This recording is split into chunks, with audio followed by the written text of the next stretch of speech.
Hello everyone, welcome to True Crime. I'm Greg, host and curator of all the shows on Indie Drop-In Network. Every week I find an episode I think you'll love from an independent podcast creator. If you like what I do here, you can send me a tip at buymeacoffee.com/indie drop-in. I'm excited to share this episode with you. Whenever I find podcasts about old crimes, I always get really positive feedback. Today's episode is from Old Timey Crimey. If you love this episode, make sure to check out the show notes for links to subscribe to Old Timey Crimey.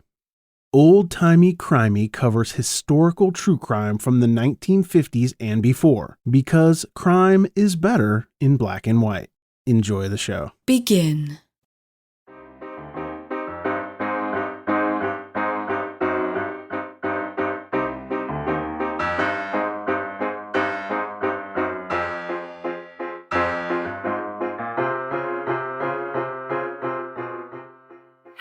It's Old Timey Crimey. Hooray! The answering machine escapades continue. I am Christy. And I am Amber. And we are here with a bonkers case from historical true crime. True crime history? Yeah, sure. One of those two. Something like that. Something like that. And a cat who is just all about the affection right now. He missed me. He's wandering around, he's purring, he's meowing. So you might hear a little kitty action here. Little kitty action. That's what I call my Saturday nights. So, so first of all, we would like to say hello, Nevada. Hi, Nevada. Thanks for listening. You really like us. Something is happening here. They like us. They really like us. They really like us. It was like Nevada was 30% of our listens for last week. It's super exciting. We love you too, Nevada. We do. Okay, so this is actually going to be, this episode, our last before our holiday hiatus, which is going to be the first time we're doing that. Hooray! Not for you, but for us. Very much for us. I know that you will miss us, but there will be still new content coming to the Patreon throughout the month of December. That's patreon.com/oldtimeycrimey.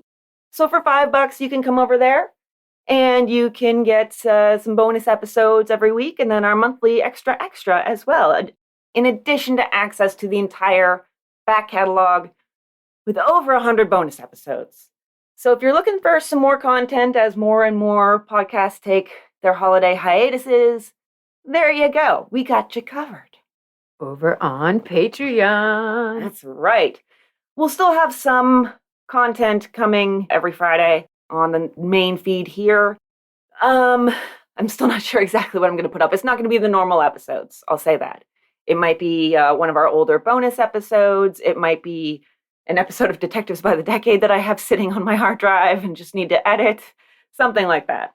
I might throw some bloopers in there. But we will be back on January 7th. And in the meantime, we are leaving you with an absolutely wild, epic case. Yes. So, as Amber hates when I say, gird your loins. She's really not a fan of that. My loins are uncomfortable. She has discomfort in her loins. Okay, so, getting down to it. We're going to talk about a couple of families first. Going to talk about the Waite family. That's Waite. So Arthur Warren Waite was born December 2nd, 1887 in Grand Rapids, Michigan, to Warren and Sarah Waite. He was one of four. There was one girl and three boys in total, and he was the youngest. His older sister was 11 years his senior, and the closest sibling in age was his brother, who was 4 years older. So they put some space in between the kids there. His father, Warren Waite, was a fruit and vegetable wholesaler. Some reports have him as a farmer. It kind of depends. He could have done both. Maybe he grew the fruits and vegetables and then sold them. Exactly, yes. And the family was never really swimming in money. They lived the hand-to-mouth kind of life that you had to do. In fact, Arthur picked up a job delivering papers when he was in primary school. Wow. That's pretty impressive. Yeah. So Arthur was a fine athlete. He seemed to do well in school. He participated in his high school's literary society. He was really kind of considered, especially in later years looking back, sort of the boy next door.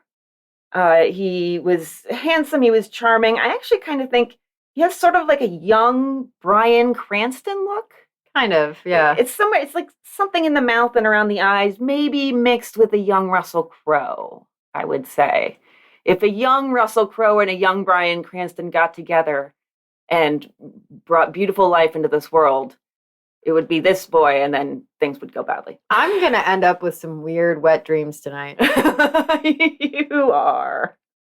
You're welcome. Think would be the bottom? Probably Bryan Cranston. So, Arthur Waite was interested in dentistry, and after graduating high school in 1905, he started to pursue that path.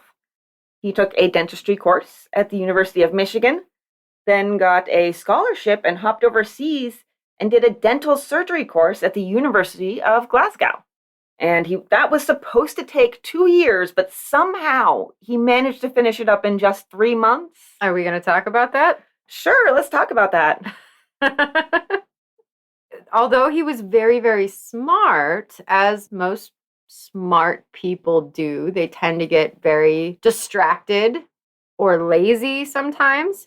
So he could do the work by himself, but if he'd fall behind, he would just steal somebody else's and submit it on its own. I also have that he completely lied about a lot of things when he went to the University of Michigan.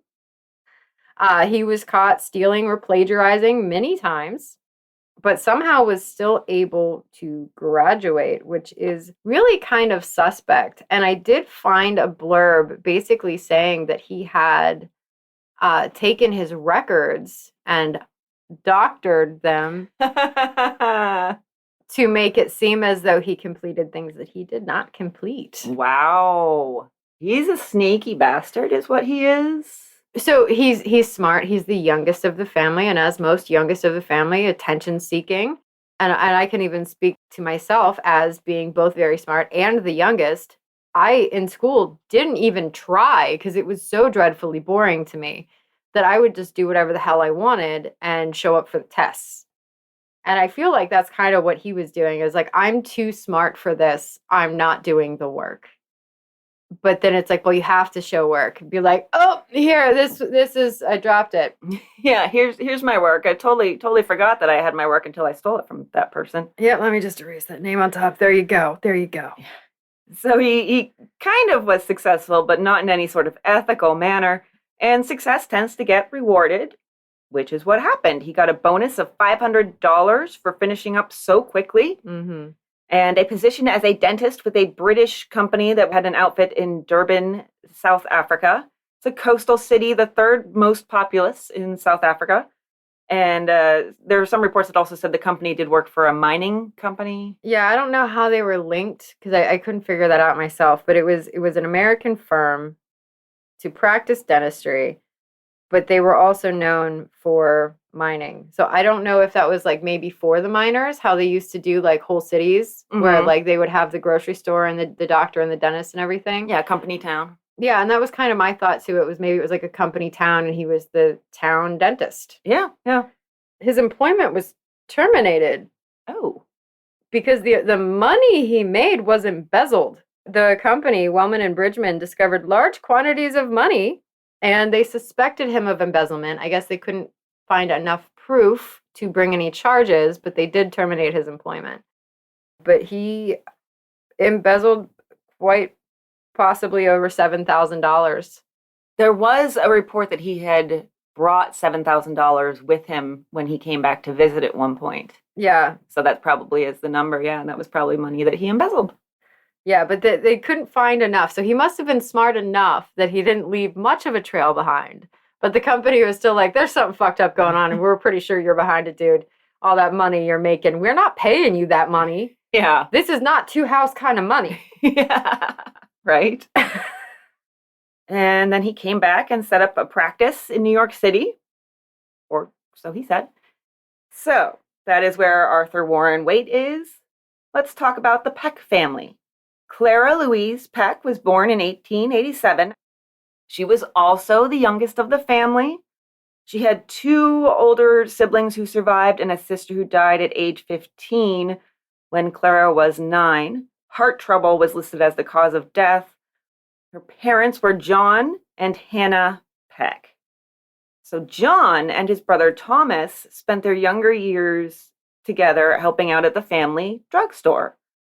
And then they, in turn, used that knowledge and experience to found a drug company, Peck Brothers Drug Company.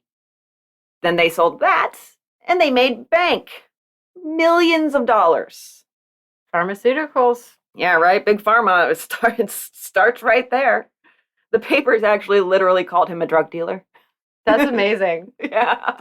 Area drug dealer. Yes, exactly. This is not the direction I thought it was going to go. Right? He also invested in local factories and furniture companies. Grand Rapids was experiencing a boom and was soon to be called Furniture City.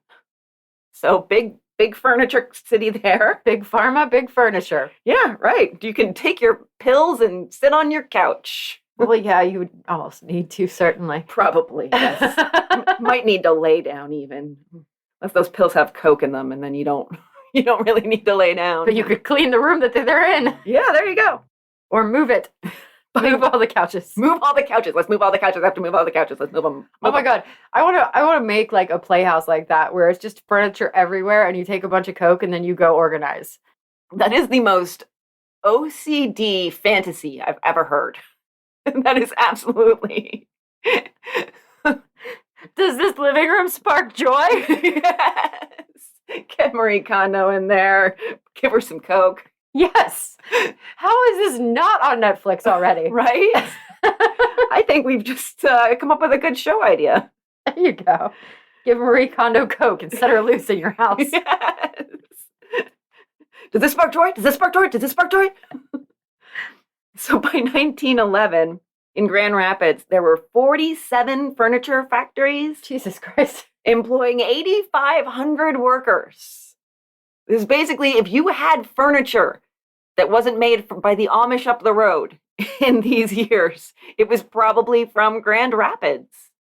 Literally on the Grand Rapids Public Library website, when you go to search newspapers, you can also search furniture periodicals for certain years.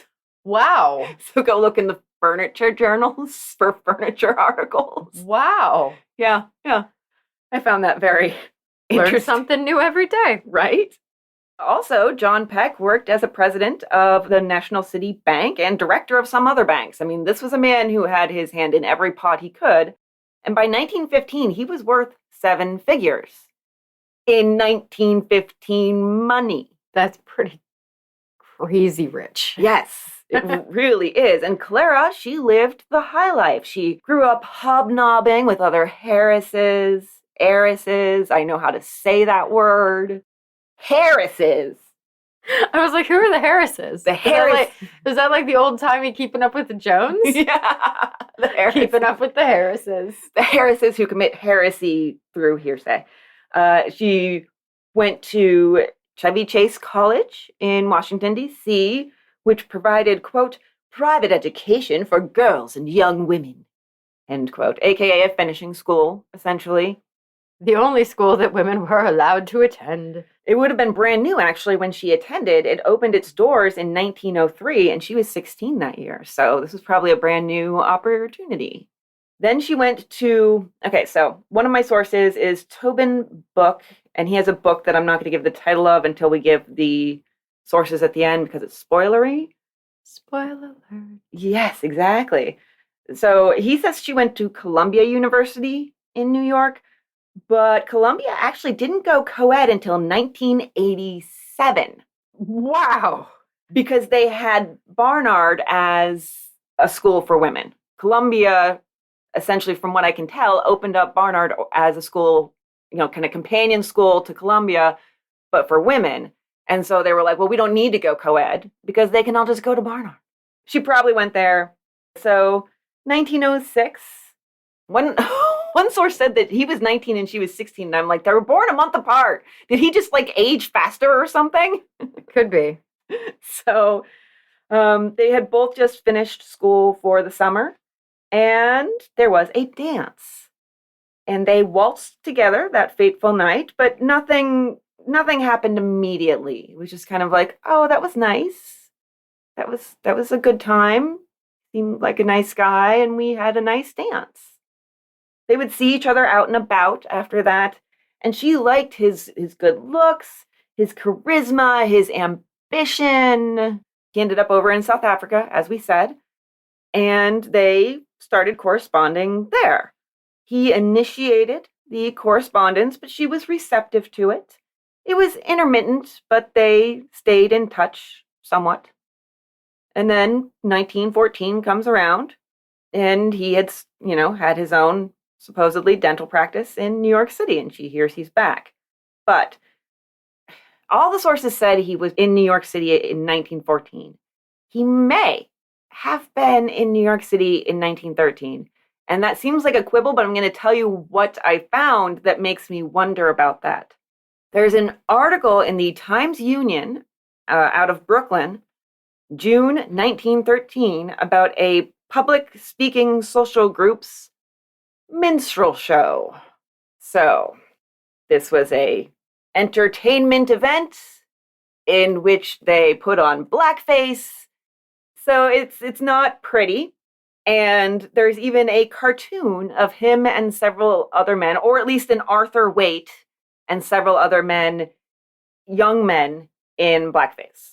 It's hard to tell because it's a cartoon. And it's not super clear in the papers. It's very roughly sketched. You're not going to get a clear view of the face. Hard to say, but the age would have been right. It could be, but he was supposedly in Africa then. So I don't know. I mean, stuff can get fudged in the historical records sometimes. It could have been another Arthur Waite who was a racist. So, so 1914, Clara's mom, Hannah, was throwing a little shindig, and Clara made sure that Arthur was invited since she'd heard he was back. And then the courting finally started in earnest, although she played it cool. He actually did his first marriage proposal to her, and she put him off. I don't know if she said a flat no, but she said, let me think about it, maybe. We don't know each other that well. I don't know about you. Yeah, let's give it some time. But the thing is that sort of coolness in her demeanor towards him may have been influenced by her older brother, Percy. He was 9 years older, and he wanted her to marry John Caulfield, which everybody had expected. The two had been childhood sweethearts. Percy also hated Arthur and had heard some rumors about him that didn't exactly encourage him to welcome Arthur with open arms. Sort of some of the stuff that you talked about at the University of Michigan, rumors about fraud and theft. Mm-hmm. But Hannah, Clara's mom, loved Arthur. She called him my little boy, which I'm sure Percy was not super happy about. No. That might not have helped with the dislike he felt towards this man. And Hannah was all for the marriage. Hannah was completely wooed by him. Oh my gosh, yes. She was just enamored, and he knew it too. So he would actually speak directly to Hannah about his land holdings in Africa and all of the great things that he did while he was over there. And he had this fake fucking accent that he put on that just charmed her panties off. Yes. And so he actually more wooed Hannah than Hannah's daughter, Clara. Because he was like, if the parents like me, then they're going to give me their daughter, which is basically the gist of it. Because I even found one article that Clara was kind of like weirded out by his affection because they went to school together and he never paid her any mind in school. And so she was kind of like, this is weird that this guy who I've known forever never liked me. And then all of a sudden is like, no, I've liked you forever, my dearest. She's like, what? What? No. And he really tended to come hot and heavy with the affection, too. In some ways, it might seem kind of stalkery. Like her family, they did the snowbird thing that winter. They went to Miami. What do you know? Arthur was there, too. He actually was waiting for them when they got there. He beat them down there. That's weird. Yeah, it's like kind of uncomfortable. Oh, you vacation here too. Oh, what a coincidence. How about a game of tennis? I'm absolutely sure that Hannah Peck said, Arthur, we're going to be in Miami for the winter. I bet. I would bet. Yes. So he proposed again, and finally Clara said yes. It was kind of a big deal in society. This is like the society wedding of the year almost for Grand Rapids. They set a date for September 9th, 1915, and they would have the wedding in Grand Rapids. And different accounts put this differently. One says that John Peck offered a dowry, and one kind of puts it as a wedding present. But either I had way, a wedding gift in my notes. Yeah, $50,000 is what it's supposed to be up front, and that's $1.5 million today. So that's a nice chunk of change to start out with. But there was a condition to that, which Mr. Waite did not like. Sorry, Doctor. Yeah. So it was announced that the money was actually going to be held in a trust, and they could only draw $300 a month. Yeah. Which, oh, did that make him mad? Yeah, I think at first it was presented to him as $50,000, just outright. And then it was kind of like, oh, well, you'll get $50,000 eventually, $300 at a time. So, yeah.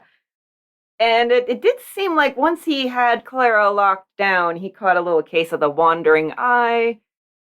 Oh, the wandering eye and the wandering proposal. He proposed to another debutante just a few weeks before the wedding date. And that girl knew he was spoken for. She lived in another city. She sent a letter telling Clara not to marry Arthur. Another letter came from one of Clara's good friends who also knew about this proposal to another lady. And her brother Percy also said you shouldn't marry him, but she just plugged her ears and went, la, la, la, I'm going to marry him, even if it kills me. I feel so bad for Percy because Percy's like, look, I don't like this motherfucker. I don't know why. I don't like him. Please don't marry him. The entire time, he's like, there's something wrong with this guy. And nobody listened to him. Nobody. Percy was the only one that had the good instincts there right off the bat. Like, no, there's something wrong with this guy. How is he this charming? Does this not put any red flags to anybody else, guys? Anybody? Fuck. Ah! Yeah, Percy was the canary in the coal mine. He really was. I feel so bad for Percy. I do, yeah. So the wedding happens despite pretty much almost everybody but Hannah's objections. And Clara's, I guess. I don't think Clara really had much of a say. No, I don't think she did. I think she kind of knew that this was going to happen, especially once Arthur had wooed her mother. And so she just kind of made herself fall in love with him in a way, or talked herself into loving him because she did want to be happy. And she did at least seem to like him when he wasn't kind of off-putting. So I do think that there was at least part of her that was in love with him in a way that's kind of like, well, we're going to be together forever, so I guess I have to. At the wedding, childhood sweetheart John Caulfield was an usher. Interesting. Yeah. They were married by Reverend Alfred Wishart, and usually when somebody gets married, we don't bother to tell you who married them, but that's an important one, so keep that in mind. They went to live in New York City after the marriage. They moved into a luxuriously furnished 7-room apartment on Riverside Drive that John Peck, Clara's father, had purchased for them. And waiting for them when they arrived were 2 checks for $3,000, one from her father and one from her Aunt Catherine. That's $85,000 today. That is a crazy amount of money. I know, and you don't even have to pay rent because you've already got the apartment. Probably don't have to buy furniture because you've already got it. I mean, they are set up. Well, and Aunt Catherine actually had also given Arthur the diamond for Clara's engagement ring. Oh, yeah. I saw different reports of that. some reports have said that it was from Aunt Catherine. Some reports have said that it was Clara who actually gave it to him, or maybe Catherine gave it to Clara to give to him. Oh, perhaps, yeah. Yeah, so he's not even buying the diamond. They also have those $300 payments a month. That's $8,500 a month today. So over $100,000 a year. Yeah, that's a lot of fucking money. Yeah, in addition to the big check, the apartment, everything is settled and fine. So they've been there a couple months. Christmas time comes around. Clara goes home. Arthur comes a little after her. He stays behind for a few days. And then when they come back, he comes back first, so he spends a shorter amount of time back in Grand Rapids. Clara comes back around January 10th, and she brings her mother, Hannah, with her. It was not a good stay. This from the Evening World. Mrs. Peck became ill soon after her arrival, but recovered sufficiently to be taken out in an invalid's chair by a nurse. So she's sick on and off. Arthur is pretty busy around this time. There's a particular day, so she's been out there for a couple weeks. January 29th and 30th is a weekend. And Arthur, one morning, he had a indoor tennis championship in the Metropolitan District that afternoon. And that morning, he brought Hannah Peck 2 roses. He took her for a ride in his car, and he played her some of her favorite phonograph records. So he's really attending to her. He's doting on her. He goes, he wins the title of indoor tennis champion of the Metropolitan District. And that night, Mrs. Peck takes ill again, and she died within a few hours. The cause of death was said to be kidney disease. She was 64. To be fair, life expectancy for women that year was 56. So she had actually lasted longer than that. It's really actually interesting when you look at the charts for life expectancy. And in 1918, you see it just plummet for both males and females because of the influenza epidemic. Mm-hmm. And both of them decreased by 12 years in one fell swoop. It's amazing. Depressing, but amazing. So Hannah has passed away. Clara is a wreck. And Arthur's kind of taking charge here. He knew Hannah so well, so of course he knew her wishes for after her death. And he knew that she wanted to be cremated. So he and Clara hopped on the train to Grand Rapids with the body also on the train. I mean, not right there with them. They're not Weekend at Bernie's-ing this. I wish they were. I know. And once they got there, Arthur personally took care of every detail, getting the body to Detroit for cremation. I guess that was the closest crematorium. That's a bit of a haul, 157 miles. So it's a bit of a job. This was kind of an unexpected death. She hadn't been terribly ill beforehand, but nobody really thought too much of it.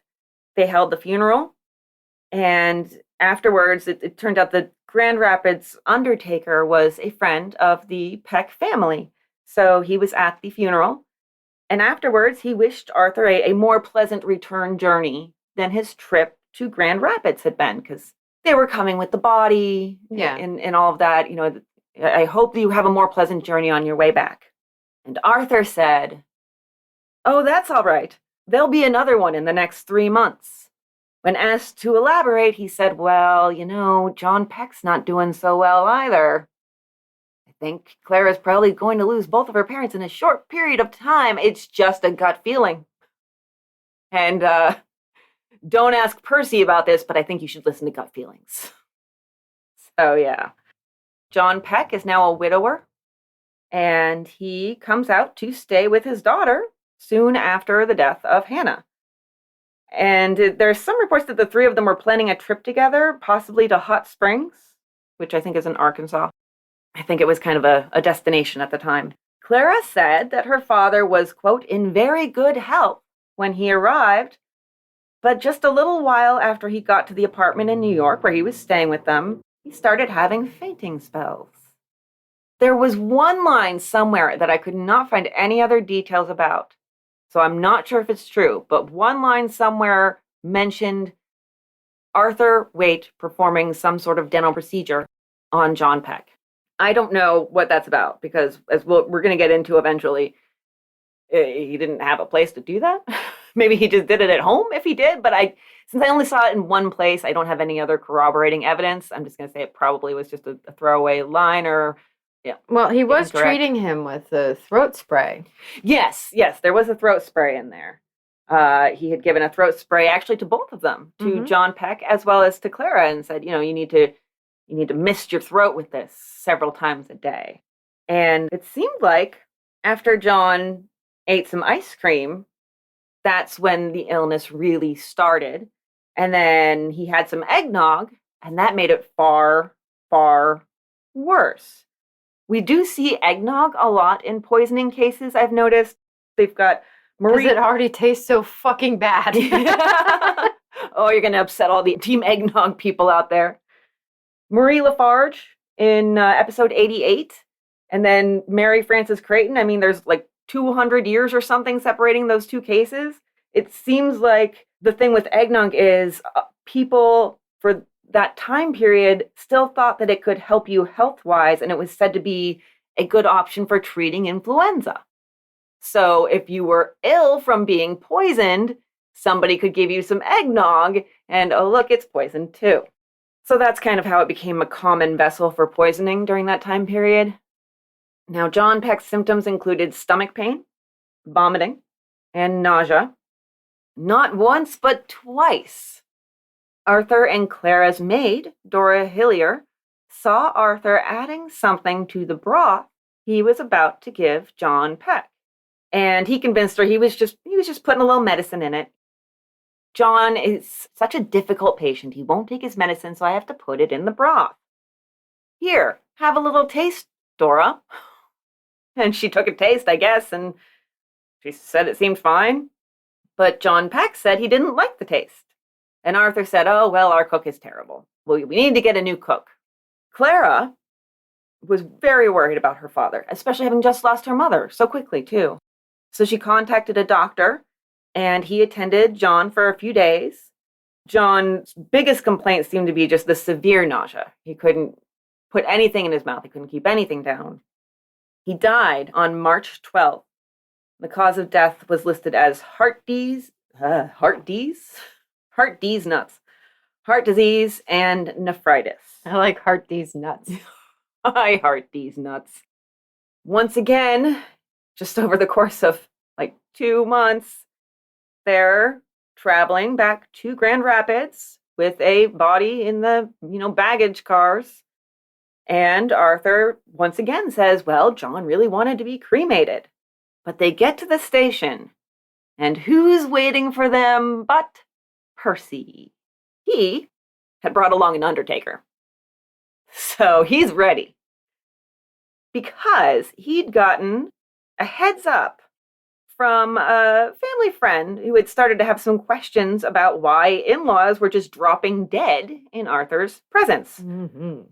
The Evening World put it like this: from remarks made by Mrs. Waite to her brother, Percy Peck, and the friends of the family, it is said, the impression gained ground that the deaths of Mrs. Peck and her husband would bear investigation, which is 36 words to say, it's kind of sketchy.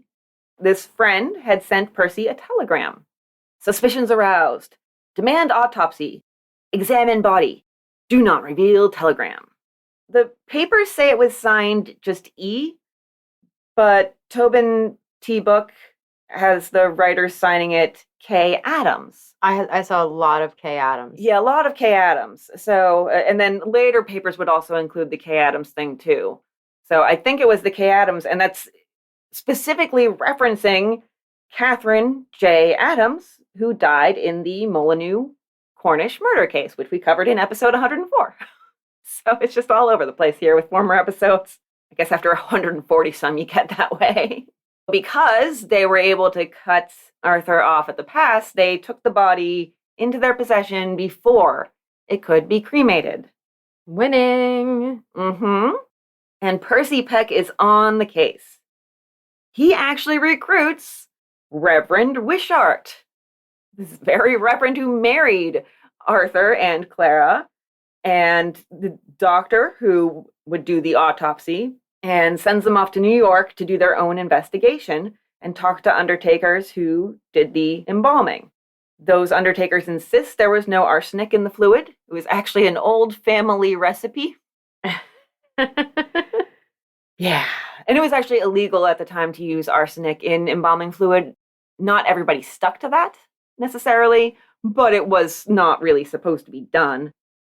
And so because of that, because it was still kind of done quietly in some places, there were conflicting reports in the press about whether there was arsenic in the embalming fluid, which could then call into question any positive results for arsenic found in the body. Well, and one of the things here is that the undertaker, Eugene Kane, was offered $9,000 by Arthur Waite to say that he put arsenic in the embalming fluid. And possibly even doctor up some embalming fluid with arsenic as well. Mm-hmm. As far as whether or not there's arsenic in it, there's a lot going into the reasonable doubt pile with that. But the undertakers will eventually say that Arthur was in a real hurry to get that body embalmed and on its way to Grand Rapids. They do an autopsy on John Peck, and sure enough, arsenic is found in his stomach and intestines. It's also found in the brain tissue, which the doctors say indicates poisoning before death. Another thing they find in the brain tissue is chloroform. Mm-hmm. And no evidence whatsoever of heart or kidney disease. So that whole original cause of death is out the window. Yup. They really keep this whole autopsy thing from Arthur. Percy even had dinner with Arthur and Clara that very night, basically while the undertaker is performing the autopsy, which had to have been hella awkward. Just sitting there like, oh, well, they're cutting up my dad's body and checking it for arsenic, and that guy might have put it in there. Oh, yes, could you pass the potatoes, please? You know what? No, don't pass them. I'll get them myself. Actually, yes, I'd prefer you touch absolutely nothing that's going to go into my mouth. It's nothing personal. It's just I'm a germaphobe. You eat it first. Yeah, I will if you will. And Arthur is not to be deterred. He stops by the mortuary a little bit after dinner, claiming that he had a picture of Clara and a little flower that he wanted to put into the casket. The mortician says, nope, no one is getting into that casket. Arthur freaks out, and he says, you must be doing an autopsy, and Clara and I both forbid it. Clara had said nothing of the sort. Percy really has no trust whatsoever. Can't blame him. But he gets somebody to guard the body even after it was autopsied and taken to the family crypt in a sealed coffin. I mean, he has like an armed guard on this body at the cemetery. Percy is not fucking around. He is not. I admire him for that. The funeral is held 2 days after the death. Both Clara and Arthur are MIA.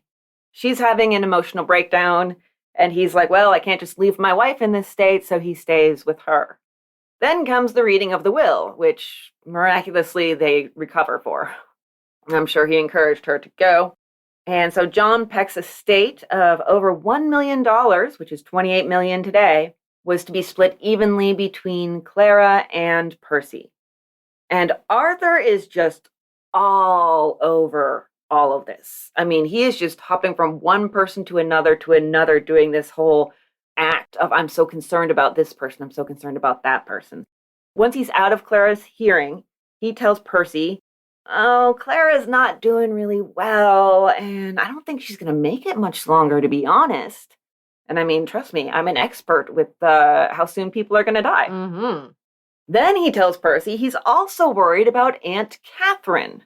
She also had plenty of money. And he says, well, she's not doing so great either. This is what he says, as reported later by Percy. It is terrible that death should stare the Peck family in the face the way it has. It seems so queer. Ever since my marriage to Clara, it has been death after death. Where will it strike next? Jesus, he's obvious. Mm-hmm.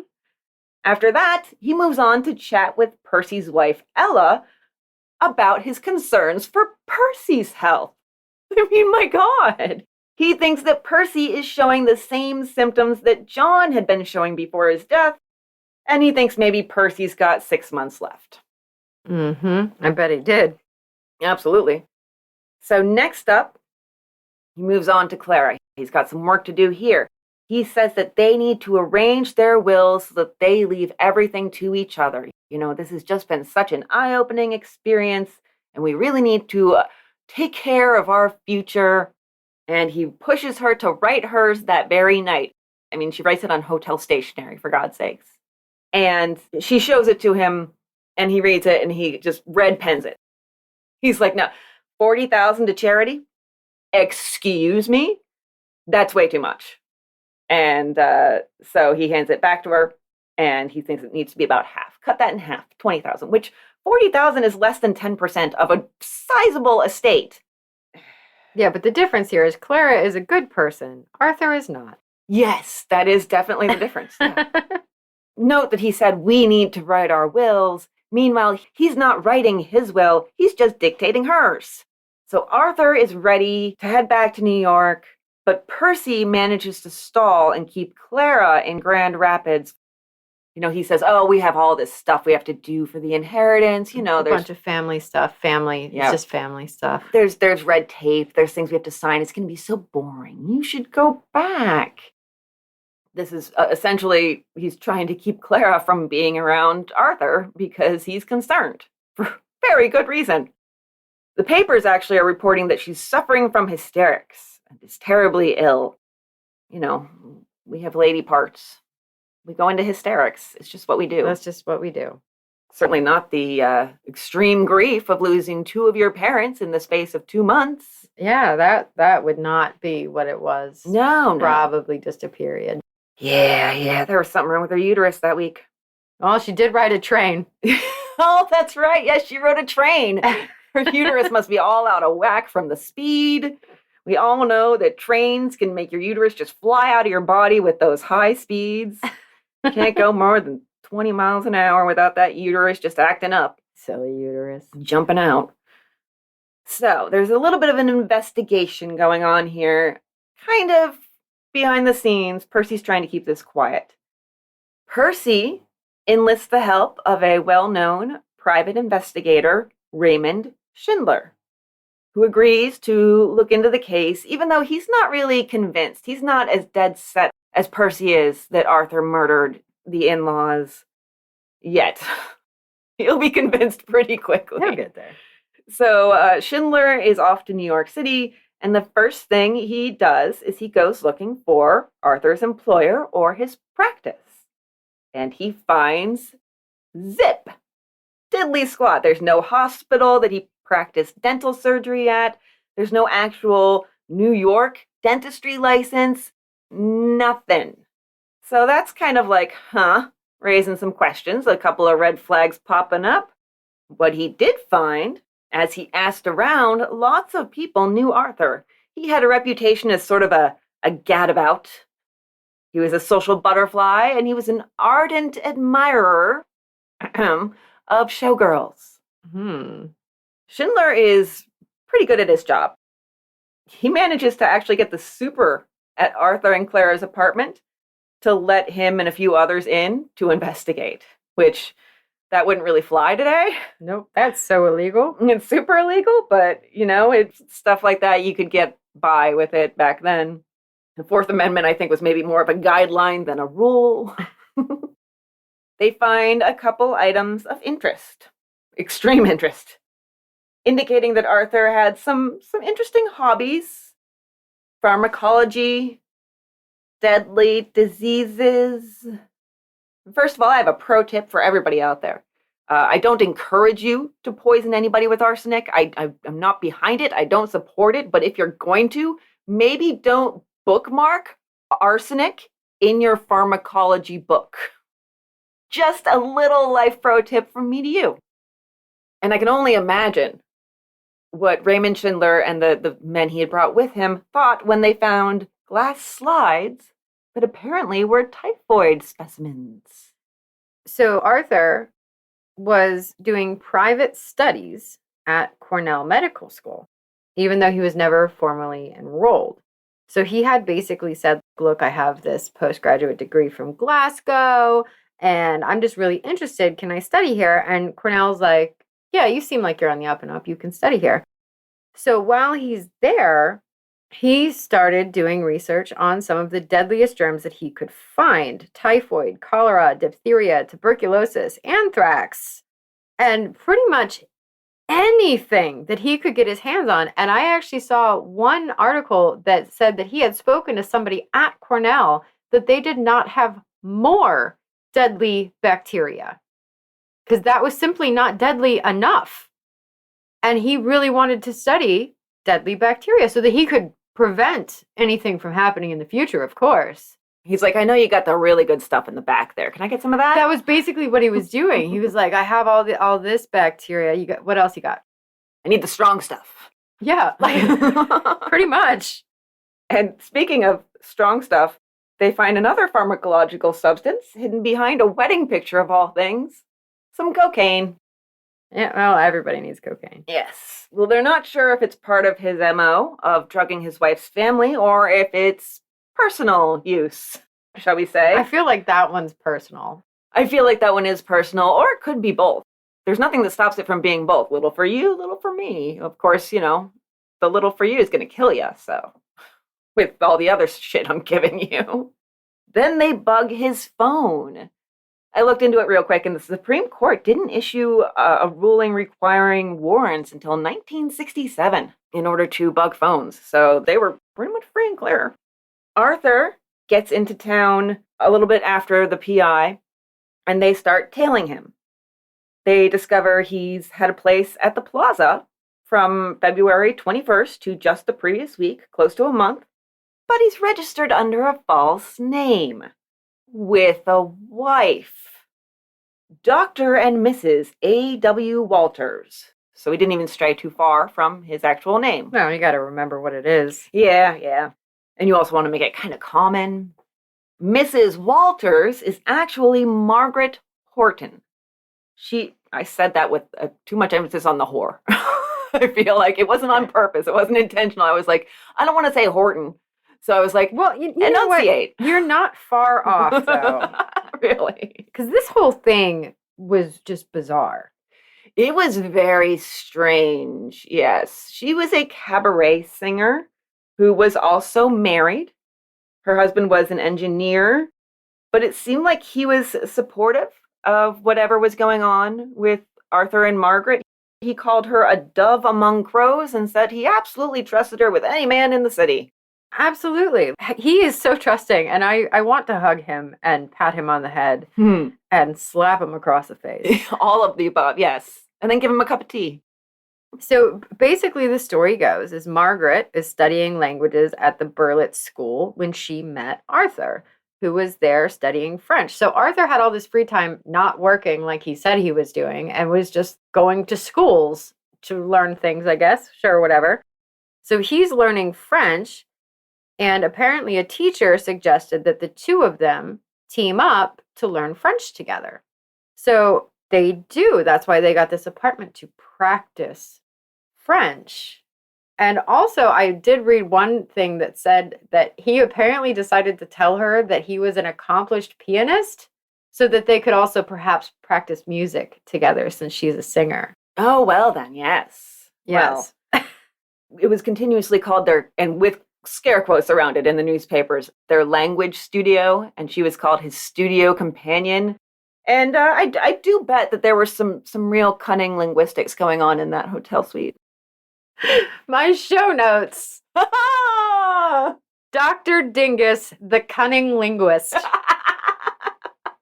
You definitely beat me. Mine was at the last minute. Evil dentists are so rare. So, okay, my mom has told me this story a bunch of times. I don't recall because I was only 3 or 4, and my mom had made me very mad. And I told her that when I grew up, I wanted to be a dentist so that I could hurt people. I love it. And so 3-year-old me knew why this asshole became a dentist. Because at the core of every dentist is a sadist. Absolutely. I mean, they even are very similar words. Dentist, sadist, easy to get them confused. Yeah, flip back and forth. Same word. I really have a very nice dentist, but I've had so much dental work over the years, and I have had occasionally some sadistic dentists. So. I'm pretty sure my dentist is a sadist. I've heard you talk about him, I'm pretty sure too. Yeah, I agree. So now this is found out, and the two fake lives he's living are about to collide. The very Reverend Wishart, who had married him to Cora, does a little bit of trickery. It's almost like social engineering to get Arthur to admit that no, he's not actually working as a dentist, and he doesn't actually have any patients. He just spends his days at the plaza. He just basically, by kind of using a different identity, the Reverend manages to get him to admit this. And he felt bad about it afterwards, the Reverend did. He was like, I hope God will forgive me for that lie. So seems like a pretty pure guy. And Arthur is also using his second life with, Mrs. Walters in the language studio to bolster his claim that he's practicing dentistry by going off to work every day. When he goes off to work, he goes to the studio at the plaza. He's in a weird way robbing Peter to pay Paul in his alibis and cover-ups. Now, Catherine, John Peck's sister, gave him, reports varied, I'm going with $48,000 to invest for her. That's $1.3 million today. And it seems that he may have used some of that to finance this quote-unquote language studio where cunning linguistics were done. In my timeline, I actually had that happening, all the stuff with Catherine, before Hannah or John. I think that she may have given him like $30,000 to invest and then another $18,000 later, and some of it was invest, but it doesn't really seem like he actually invested the money. No. That didn't happen. No. And some of it was, kind of construed as a loan or a gift. And actually, way prior to John and Hannah dying, even before the marriage, between June 1915 and January 1916, she gave him an additional $52,000. That was loans, gifts, and that's another $1.4 million in today's money. So all over the course of just 6 months, she gave him that much money. Then he also has, the wedding gifts from Catherine and from John, and he has the $300 monthly payments. I mean, the guy's already swimming in money. He's fine financially. Because everybody is giving him money. Yes, I know. Can I meet some people like this? I promise I won't kill you. Right? They bring in Dora, the maid, for questioning, and she confirmed she saw him put stuff in the food. Clara also confirms that Arthur would medicate John Peck's food, as John didn't like the taste of it. So the walls are starting to close in, but he's bearing up a little bit okay. He's kind of bearing up well at first. They question him. Apparently he laughed heartily and said, "Why, this is rich. I never purchased arsenic in my life and never have had any." And then they get to the more specific accusations regarding John's death, and he said, "What? Kill my father-in-law? Why, the thing is too absurdly amusing to discuss." It's so funny, guys. It's so funny. Just hilarious. The heat is really on him at this moment. He's feeling it. It starts kind of bearing down on him after that, and a little over a week after John's death, Arthur calls Aunt Catherine and says, "What do you think a man should do if he's been cornered? Would you think of suicide?" And Catherine is like, "Whoa, okay, get your ass over here right now," but probably classier than that. And he did, and the two then rode around for several hours and probably talked things over. We don't really know much of what happened in that conversation. And he had lots of stuff going on aside from this, too. The day after that, he was arrested for speeding. How fast were you going that you got arrested? He had 2 arrests for traffic violations in 1915, so this was not his first rodeo. This is not his first traffic court. So he was in court the day after that for the speeding charge, and he basically refused to admit he'd been speeding, so they adjourned the case for the moment, and then for reasons that will eventually become obvious, it never really came back up. The fish they had to fry were a little bit bigger than a speeding ticket. Yes. So the day after that is when he was arrested in connection with the murder of John Peck. But when they came to arrest him, they, quote, found him in a condition of stupor as a result of an opiate, self-administered. but it's actually several different things. He had taken Trianol, Sulfonol, Veronal, and morphine, or at least those were the drugs that were found in his pockets. The doctors do attend to him, get him at least close to consciousness. One newspaper says he's vomiting freely, but I think that was actually them pumping his stomach. Yeah. And then as soon as he was done with that, they arrested him. Yeah, pretty much, yeah. They actually put him in a prison room at the hospital, under guard by a detective, even though he insisted he had just taken all of those things to help him sleep. Okay, so his brother Frank comes to see him. It seems like he just spews everything to Frank. And then the detectives come, and they show Arthur some of the evidence they have. They had discovered some purchases he'd made of poison between December 21st and March 7th. And in the papers, they make sure to add Hannah Peck's date of death, January 30, right after that little revelation, kind of, okay, reader, connect the dots. You can draw your own conclusion. Gonna make it real obvious for you here. Yeah, right? They also had proof that Arthur bought arsenic on March 9th, just 3 days before John Peck died. And it's only after being confronted with this pile of evidence that he finally breaks down and says, I bought it just that once because John Peck asked me to. John wanted to use it to commit suicide. Quote, this is from Arthur. Oh, by the way, I have a lot of little interjections to make throughout this little speech of his. Okay. So get ready. I'll try to differentiate voices as much as I can. Mr. Peck was an old man, and he was very despondent over the death of his wife. One day he asked me to buy some poison for him. I don't remember whether he said he wanted arsenic or not. Okay, so here's the thing. This seems a memorable event when somebody asks you to buy poison so they can... One would think, yes. Yes, one would think it would stick in your mind. It's not something that happens every day. Okay, back to it. I went to see a physician acquaintance, told him I wanted to kill a cat, and asked him to recommend me to his druggist. He called the druggist on the telephone and told him I was all right. I told the druggist I wanted to kill a cat. And we're just advertising that all over town. I just want to kill a cat. Well, put it in the papers. Just here to kill a cat. I mean, it does get in the papers eventually, so. I took the poison home and handed the package to Mr. Peck. I never saw it again. But the doctor that he talked to says, actually, no, I recommended strychnine, but he was very, very determined that he wanted arsenic. And Arthur says that also Clara knew nothing about any of this. He's apparently just buying poison so her father can kill himself, and that's just not pertinent information for her little lady brain to have. No.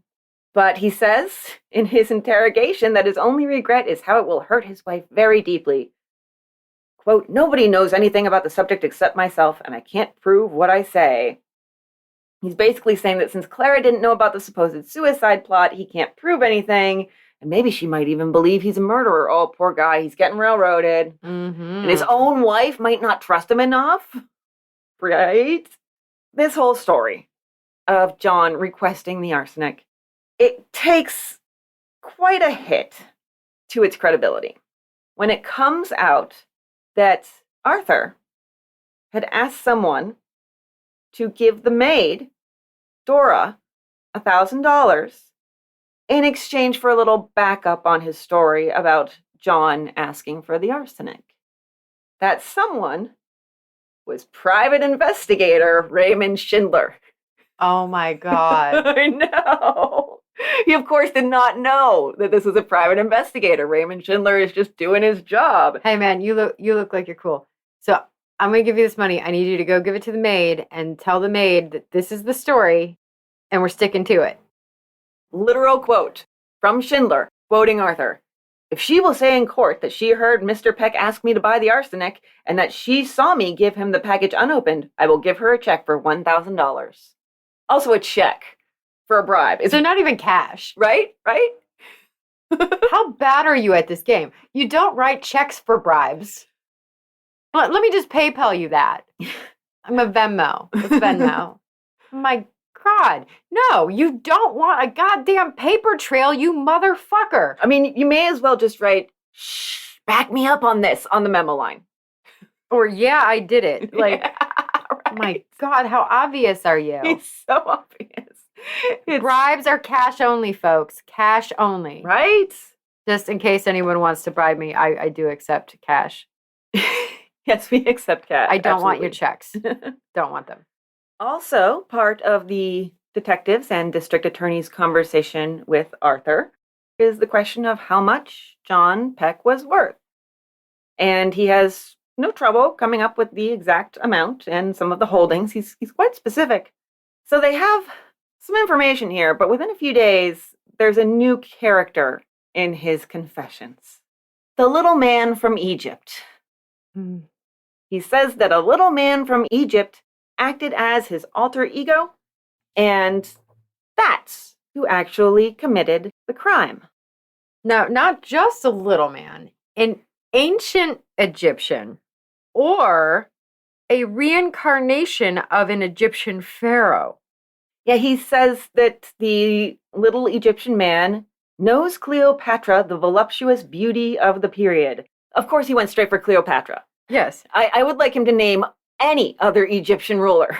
Just one. I also have another quote. I believe that, although my body lives in America, my soul lives in secret in Egypt. It is the man from Egypt who has committed these foul crimes. Yep. He is asked to describe his interactions with him, with the man from Egypt.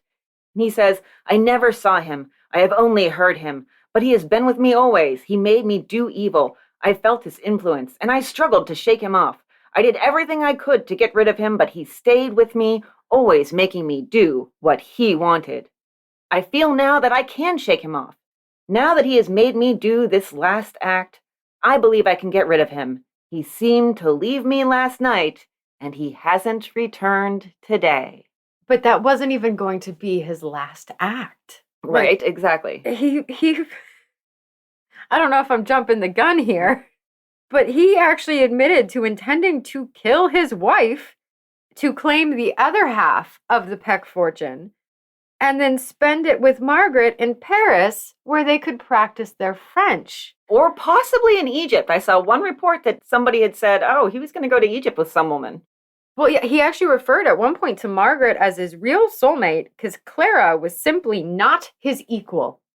Yeah, he had a lot of bad things to say about Clara.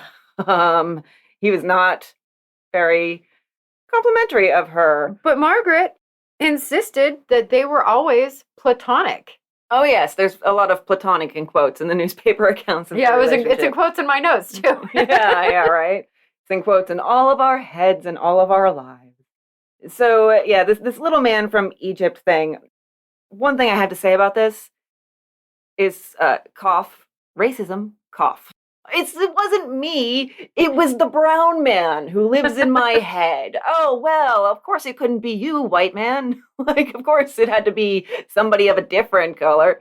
It's just so, it's got that definite tinge of racism because, of course, it's not another white man. He's very specific that this is an Egyptian man.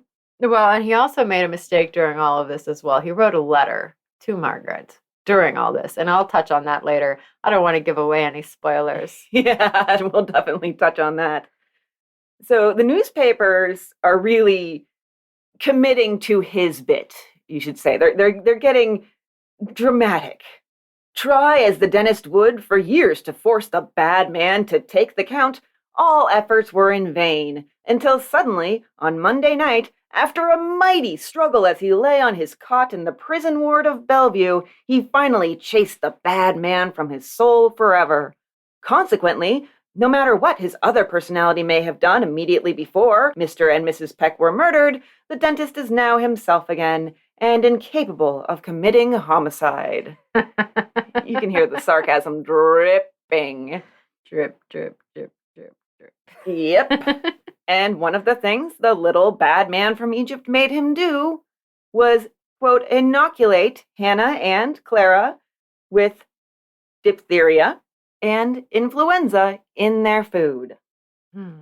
And as for John, he put diphtheria, tuberculosis, typhus, and influenza in his food. He put some germs in Clara's aunt's food, Aunt Catherine's food. But like we said earlier, he was having a hard time getting stuff that was strong enough to do the job. And the bad man from Egypt wasn't satisfied with how slowly this was all going. I think this is our first germ warfare. It might be. Yeah, I had never really heard of anybody attempting to do this in any of our cases before. So his brother, Frank, is trying to play up the obvious attempt at an insanity defense without raising expectations too much. He tells the press, yes, you might compare the case to Jekyll and Hyde, but of course the line is not so marked as Stevenson made it in his writing. There's that literary club coming out. Arthur's lawyer also reached for that particular comparison when he talked to journalists. He said, Waite really had an alter ego or other self. When he was rational, he was Dr. Waite, kindly, good, charitable, and true to his family ties. He was like Stevenson's character, Dr. Jekyll. Mm-hmm. Clara is actually not told about the arrest immediately because she's still struggling. She's considered a little bit fragile. But when asked about her husband and the possibility of him murdering her parents, at this point, she still can't buy it. She says, I have the utmost confidence in Arthur. I know positively that he loved father and mother too well to do anything to them. And, even if he did not like them, his love for me would keep him from doing any evil. So she's ride or die with him at the moment, which the or die was a lot closer than she thought. He says he told Clara about the bad man from Egypt, but when she's asked about that, she says, no, I never heard of any such thing. What the hell are you talking about? Yeah. And Reverend Wishart is speaking on her behalf and says Dr. Waite never said anything to her about any little bad man, a mythical influence, an Egyptian, or anything of the sort being the cause of his wrongdoings. And other members of the family, like Brother Percy and Aunt Catherine, are all saying that, okay, if he wants to do this insanity plea, we'll take it. But Clara is starting to get more information. And as she gets more information, her ride or die starts to fade pretty quickly. Yup. Clara said she was against the death penalty as a rule, but if there was ever a time, it was now. Well, yeah, he killed her parents. Yes. So she is telling the press her whole life with Arthur. Everything comes out. She says he was always asking her if she wanted him to come home from work at lunchtime. And then he would go on to talk about how busy he was, sort of being like, oh, do you want me to come home from work? I'm so busy. I'm sure I could spare a moment for you, but I'm really just swamped. Then he would call her around noon, and she speculated that he was calling from the plaza rather than he would say he was calling from a lunch counter. So she speculated that he was with Margaret those times when he called her. She sort of lined up dates and times as she started to get more information with, what he was doing to try and hide his actions and how he was treating her. The day he bribed the undertaker, he wrote me twice and sent me flowers.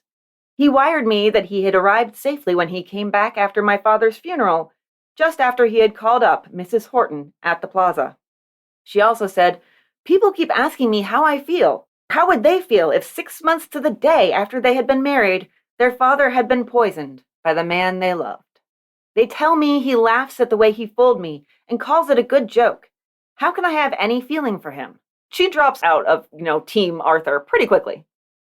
Oh, because at first she was probably like, no, this is my husband. He would never do such a thing. He knows how much I love my parents. And then as she's getting information, she's like, holy shit. Holy shit. I saw him put stuff in the soup. Holy motherfucker. He gave me that nasal spray. Yeah. And tried to do more than that. And she said no. Like, she would decline different treatments that he would try to give her. He gave them atomizers. That was the nasal spray. Think like old-fashioned perfume sprayer that has like a little bubble at the end that you squeeze. And she talks about that and says it was later found that hers had typhus germs in it. Quote, I did not feel very strong all winter. She says that the days that her parents died, she was abnormally tired. went to bed rather early each of those nights, earlier than usual, and then woke up to Arthur telling her, your mom's dead, your dad's dead. Well, with the mom, this is fucked up. So with the mom, Arthur actually went and discovered Hannah and found her body and then went back to bed so Clara could find her body. Oh, yes. Yeah, that's so incredibly messed up. That's so messed up. He wanted her to be mentally scarred from this. She talks about how he used to take her and her father to hospitals because he had to go perform an operation. He would leave them outside and he would come out an hour or two later and tell them all how difficult the operation was, all of that. Those rose-colored glasses, she whipped them off and she threw them across the room and then went over and stomped on them for good measure. She was already at this point, before the trial even began, in the process of obtaining a divorce. Quote, "He's out of my mind now. I don't want to see him. I suppose if I go to the trial, I shall have to look at him in the courtroom. But he will mean nothing to me, except that he is the man who took everything in life from me. And yet he is the man who just a few months ago, when we took the apartment on Riverside Drive, wrote to my mother, 'I have found a little corner of heaven instead of a corner apartment.'" What a fucker. Yep. The trial starts in May 1916. Headlines the day before the trial in the New York Tribune. Okay, I've seen some wild headlines in my day, but this is one of them. So, "Man from Egypt await witness. Alienists hope to drag evil spirit of compulsive insanity into court." There are articles about Clara every single day as this is going on, and her anxiety is palpable in the quotes from her. I get the feeling that she's a nervous talker, and as her anxiety piles up, she just needs to just spew it all out. And for once, at the trial, this is a very good thing for her dignity, they only allow a few spectators, or as the paper or the judge, I'm not really sure, one of them calls them, the morbid. They said, "We will not be allowing the morbid to see this trial." We are kind of the morbid ourselves. I suppose we are the morbid. Yeah, we are. The jury selection broke records. 3 hours. And they had a jury. One of the potential jurors, who they had to excuse, had worked on the first ever electric chair built for New York State, because this is going to be a death penalty case.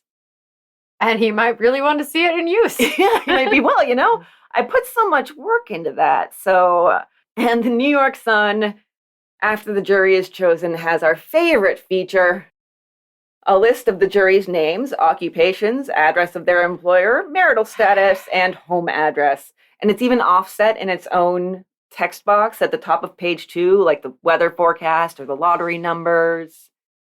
So here's our jury, okay? As far as employment and marriage is concerned: a mechanical engineer, a cheese merchant, a gas company superintendent, an assistant secretary, a capitalist, an electrical apparatus. I don't know, do they just have an electric blanket in the jury? No, I don't know.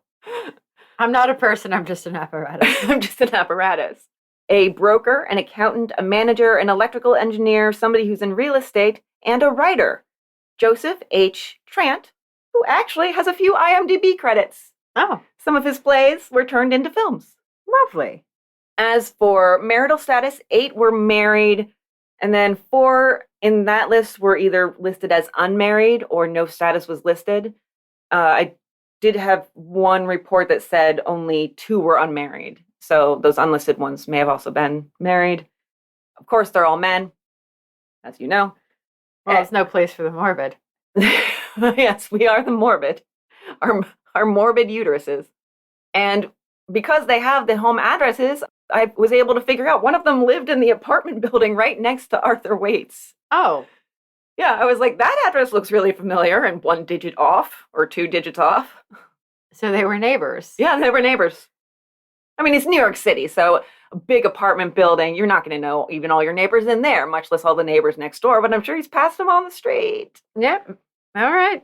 And Arthur, as far as his demeanor was concerned, quote, passed through the day as calmly and apparently as undisturbed as any person in the courtroom. He yawned, he smiled, he laughed, He even laughed when one of the potential jurors said he, quote, was decidedly in favor of capital punishment for this particular case, end quote. So I have a description of this. When he was not on the stand, he would doze off until poked by his lawyer, or he would laugh loudly at his own expense. Yeah. This is not how you behave in court, just by the way. These are bad things. Meanwhile, his poor dad is there. And they actually said that his dad, Warren, would often be in tears. Mm-hmm. So his dad is there and like heartbroken that his son might have done this, and his son is acting like that. Mm-hmm. Talk about a disappointment. Like, absolutely. Yes, absolutely. His behavior could potentially be kind of an attempt at bolstering that insanity defense, because who else but somebody who's not in control of their mental faculties would fall asleep and laugh when their life is on the line? Well, and that is the actual reason that they did it. So they had 5 psychologists present watching him, and then they ended up testifying about his inability to distinguish right and wrong, and that he would need to go to an asylum. So 2 of the psychologists actually thought that he suffered from moral imbecility. And the other 3 are like, no, that fucker's just acting. Yeah. Once again, we always have them split when we have diagnoses or judgments like these from psychological professionals back in those days. So 2 of them are like, yeah, no, he's obviously insane. The other 3 are like, no, he's just really good at pretending he is. Yeah, at first, Arthur's lawyer seems to really be running with this whole thing, his opening statement, then it kind of falters, but he says, Waite had a diseased mind. 1 hour he was sane as you or I, and the next hour he was possessed by madness. And now the prosecution's theory of the case was that Arthur poisoned John to weaken him, then subdued him with chloroform and smothered him with a pillow. So, I mean, he had run the gamut here. He started buying germ cultures within a few weeks of the marriage. Diphtheria, typhoid, pneumonia, influenza. Anthrax. It does seem like he met Margaret Horton probably about the time that Clara left for the holidays, although there are other reports that he met Margaret when he came back early from the holidays. If he did meet her before the holidays, then went to Grand Rapids, and then came back early, he told Clara he was coming back, quote, to perform a most delicate operation that only he could perform. Mm-hmm. Euphemism! Right? Well, they got the studio at the Plaza a week after Clara's mom came to stay, but Clara's mom's illness and death weren't allowed to be brought up as much because he wasn't being charged with her murder. No evidence that that's what she had passed from. Yeah, she had been cremated, so he managed to cut that one off at the pass. And then, as far as John Peck's illness was concerned, the prosecution showed that he had bought 4 ounces of live typhoid cultures on March 3rd. And 2 days after that, John's illness went from bad to worse. John actually wanted to go down south, like we talked about that potential trip to Hot Springs, but Arthur insisted that he stick around New York. And then they go over everything that we've talked about, his insistence on cremation for both the bodies, his bribery, of the Undertaker, his general sneakiness, and they have the Undertakers testify. Quote, Undertaker Kane, who accepted from the dentist $9,000 and buried the money in the treacherous sands of Long Island, where $1,200 melted mysteriously away. Yeah. Arthur smiled throughout their testimony. By the end of it, he was actually grinning, and I do have to say that this was a headline. The headline about this particular day in court was 2 Undertakers tickle Waite. Yeah. I know. And then, as the prosecution was finishing up its case, came Ladies' Day. We have Kay Adams, the Telegram writer. Turns out he's never even seen her before. She's the daughter of family friends. She had heard it from her uncle and her cousin because they had gone to Arthur and Clara's apartment to give condolences, and he denied them entry. So they came back and they were talking to this young woman about it, and about how strange it was that the two deaths came so close together, how weird Arthur was acting, and then she decided to send the telegram. And then Clara is on the stand. And the Star Gazette characterizes both Clara and Margaret with there's a similar structure to how they're characterizing them. Clara is the woman who represented to him money, ease, luxury, and security. Really, the most I got out of her testimony was that they slept in separate rooms. They did not tend to sleep in the same room. And as far as that goes, it's really, the rest of it is just a fairly drama-free recitation of the night her father died. And then Margaret is on the stand, and the Star Gazette characterizes her, the woman who represented love, romance, and gaiety. She admits to everything, even recounts this particular conversation they had shortly before he was arrested. She said, I see by the papers that you are accused of killing this man Peck. You did not do it, surely, did you? And then the paper actually put this in all caps, a dramatic pause. And then he says, yes, I did it. He then gave her a ring and $170, $4,400 in today's money. And they parted with him saying, kiss me. Well, I used my girl voice. Kiss me. I don't think that I will ever see you again. Well, you will in court. And then the letter. Do you want to do about this? You probably have much more than I have, to be honest. I have too much about everything, really.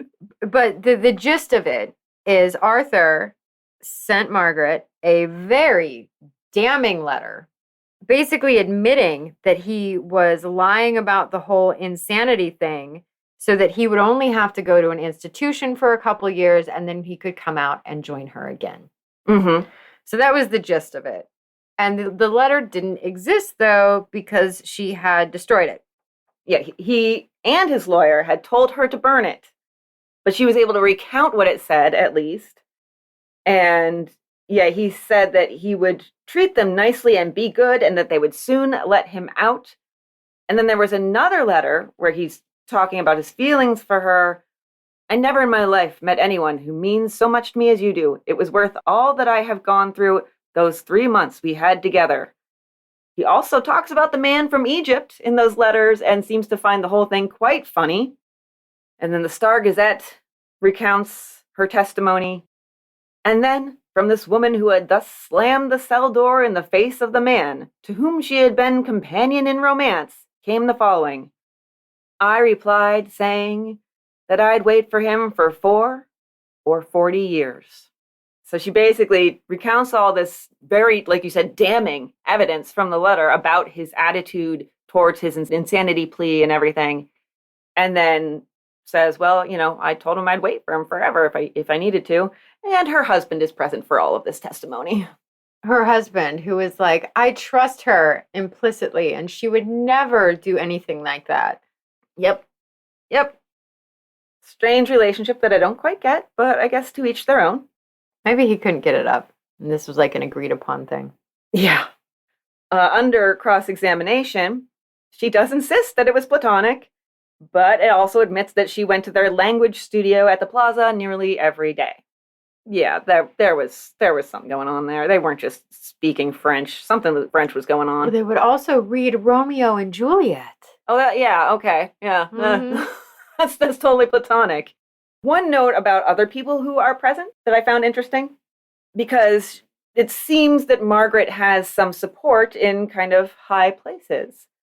Former Russian Prince Miskinov and his wife, Amy Crocker. Wikipedia has this to say about her. American princess, mystic, bohemian, and author, known for her cultural exploration of the Far East, for her extravagant parties in San Francisco, New York, and Paris, and for her collection of husbands and lovers, adopted children, Buddhas, pearls, tattoos, and snakes. She also collected princes. Prince Miskinov was the first of 2 Russian princes that she would marry in her life. Oh, my. Yeah, she wrote kind of like a sort of memoir autobiography type thing. It seems like a collection of anecdotes from her life. I'm going to read it. I did see the words attempted murder in there. And so I think I can make it into an Old Timey Crimey. So we might hit her up in like January or February. Cool. Because I was like, oh my God, I want to talk about this woman for 2 hours. She sounds fascinating. All right. So the prosecution puts its case to bed. And now the defense opens its case. They start with his brothers, Frank and Clyde. So they talk about their childhood with Arthur. So Frank says, we made fun of Arthur because he had a big head. He was always in trouble for fighting with the other boys. Then he went to South Africa and sent back a ton of money.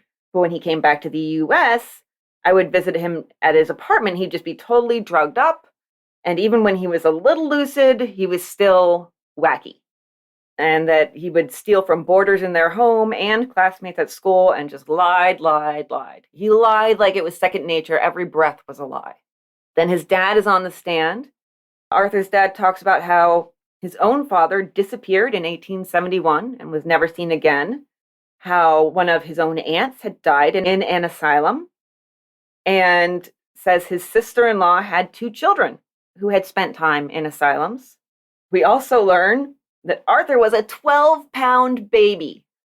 Jesus. Starting trouble from the very beginning. Oh my God, no wonder he was the last one. Yeah, right? And this is a direct quote from his father. He was a liar and a thief in his school days and once took $200 from his schoolmate.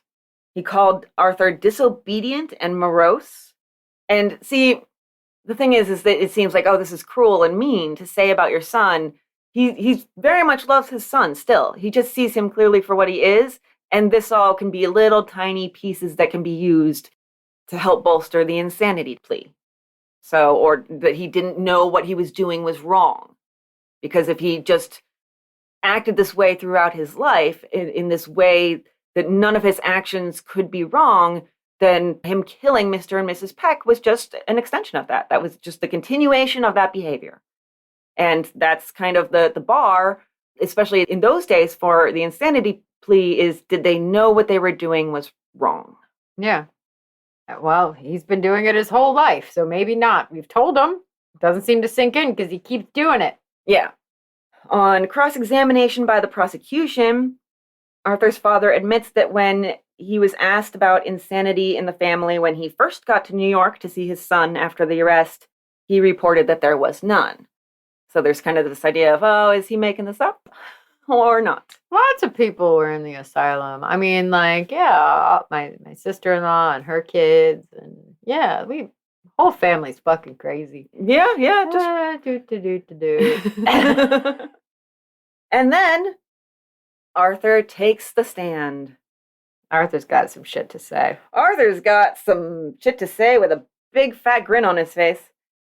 He basically was totally at ease and admitted to everything. Oh, everything. Everything. Even stuff that hadn't come up yet. I have Arthur himself admitting to killing animals and stealing money as a child. Oh, yes. And had we known this earlier, we could have just raised that red flag up and waved it around all over the place till our arms were tired. He admitted he had tried other methods to kill John, like trying to induce pneumonia by sprinkling water in John's bed. Okay. Leaving a tube of chlorine gas in his room now and then. Leaving a heater in there, which everybody was like, what? I mean, I guess John got up, didn't see the heater, tripped on it and burned his leg a little bit, but didn't kill him. Also, he admitted trying to kill Aunt Catherine with ground glass in marmalade. I found it hilarious that, like, right next to that little tidbit was an ad for marmalade. I was like, no thanks, I'm good. I'm good. Amazing. Yeah, he basically full on admitted that he's like, I've been trying to kill John Peck forever. I would wet his car seat and take him out for a drive. I would wet his bed sheets and open up the window. I'd put water in his boots. I was trying to give the old man pneumonia, but that 72-year-old man, he was tough.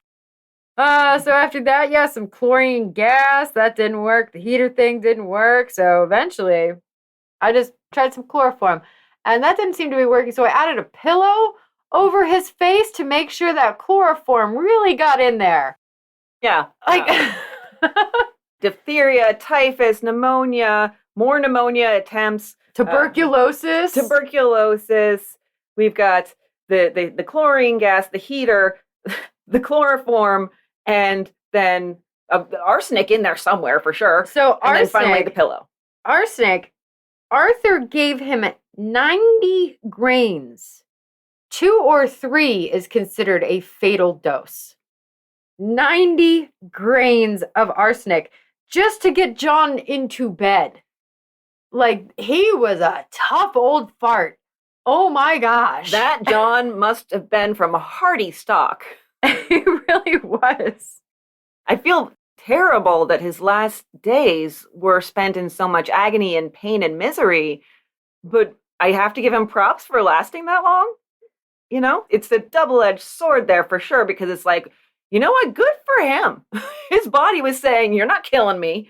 You know, you're not going to get me. He almost reminds me of Mike O'Malley. Was that the... Yeah. I think Scott and Beast did that one. Yes, because I tried to do it again because I just love the story so much. So it reminds me of that. And John didn't get the treatment that Hannah got at all. So, like, even though Arthur was trying to kill Hannah, he was still very much coddling her and taking care of her. And he would, like, rub her feet and then make sure they were nice and wet while he cracked the window open to give her pneumonia. But John didn't get any of that. He was just like, oh my God, die, old man, die. What is wrong with you? Yeah, it's a lot for anybody to take. Well, and then imagine, too, being Catherine. So Catherine was unaware that he had tried to poison her and was still his number one fan. Catherine's like, no, Arthur's a sweetheart. Arthur's a sweetheart. And then he's on stand saying, yeah, I tried to kill her. And she's like, what? But I've been giving you money and you're my favorite nephew. Yeah. What? You put glass in my marmalade? You tried to give me diphtheria? Yeah, it's got to be a lot for her. And it's a lot for his father and brother. They're watching this. The father, like you said, is crying the whole time.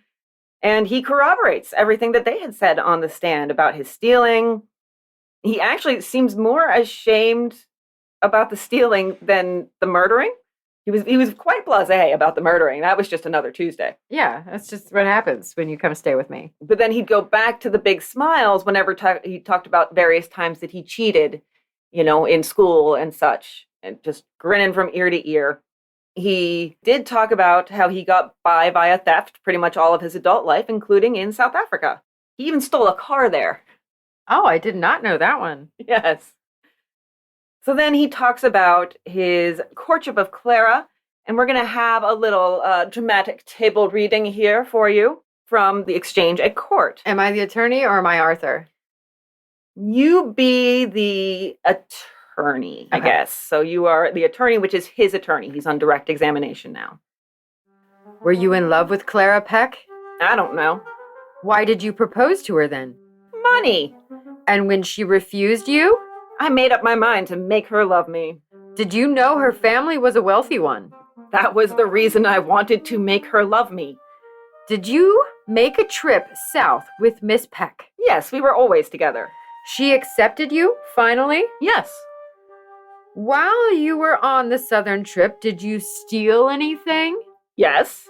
What was it? A $10 bill. Where did you take it from? From Mrs. Peck's purse. So he's stealing from his mother-in-law as he's trying to, or what would then be his future mother-in-law, as he's trying to woo her daughter. He's incorrigible, this guy. He's absolutely incorrigible. He can't be stopped. Well, I mean, he can. So he says of his plans, when I got rid of her, I meant to get a beautiful wife. She was not my equal in... Yeah. She's in court for this, by the way. She was not my equal in anything. She was not beautiful, not talented. She was just an ordinary, quiet girl. It seems almost like he's trying to flirt with the jury from the witness box, or at least that's how some of the reporters sort of characterize it. This is by Blanche Brace. She had these very florid, super dramatic, melodramatic even, descriptions of the court activity each day in the paper. A brand new record in flirtation has been made. Dr. Arthur Warren Waite has broken the old one and established the new, making eyes in the shadow of the electric chair. over in the courtroom where he is on trial for his life. I doubt if the thing has ever been done before. And he is actually later kind of asked about his influence on people, and he seems to have been trying to take how he felt he could influence people and put it into practice from the witness box on the jury. He says, when I look into people's eyes, I can make them like me. I could do it now if they would look at me, but the atmosphere is hostile. Well, you just confessed to murdering people and trying to kill multiple other people and all of your childhood transgressions and theft. Confessed to like 50 crimes. All sorts of crimes. And then he's like, I could make them like me if they'd make eye contact. Hey, look at me. Look at me. Why is the atmosphere so hostile in here? I don't understand. He comes out of nowhere. literally said, I wanted them to die. I wanted their money. Mm-hmm. Literally said those words. And then is like, well, if you guys would make eye contact with me, I think you'd really like me. I'm such a nice person. Why are you being so mean to me and not looking at me? So the man from Egypt is not brought up, really, in his testimony. They use the alienist to bring that up the next day.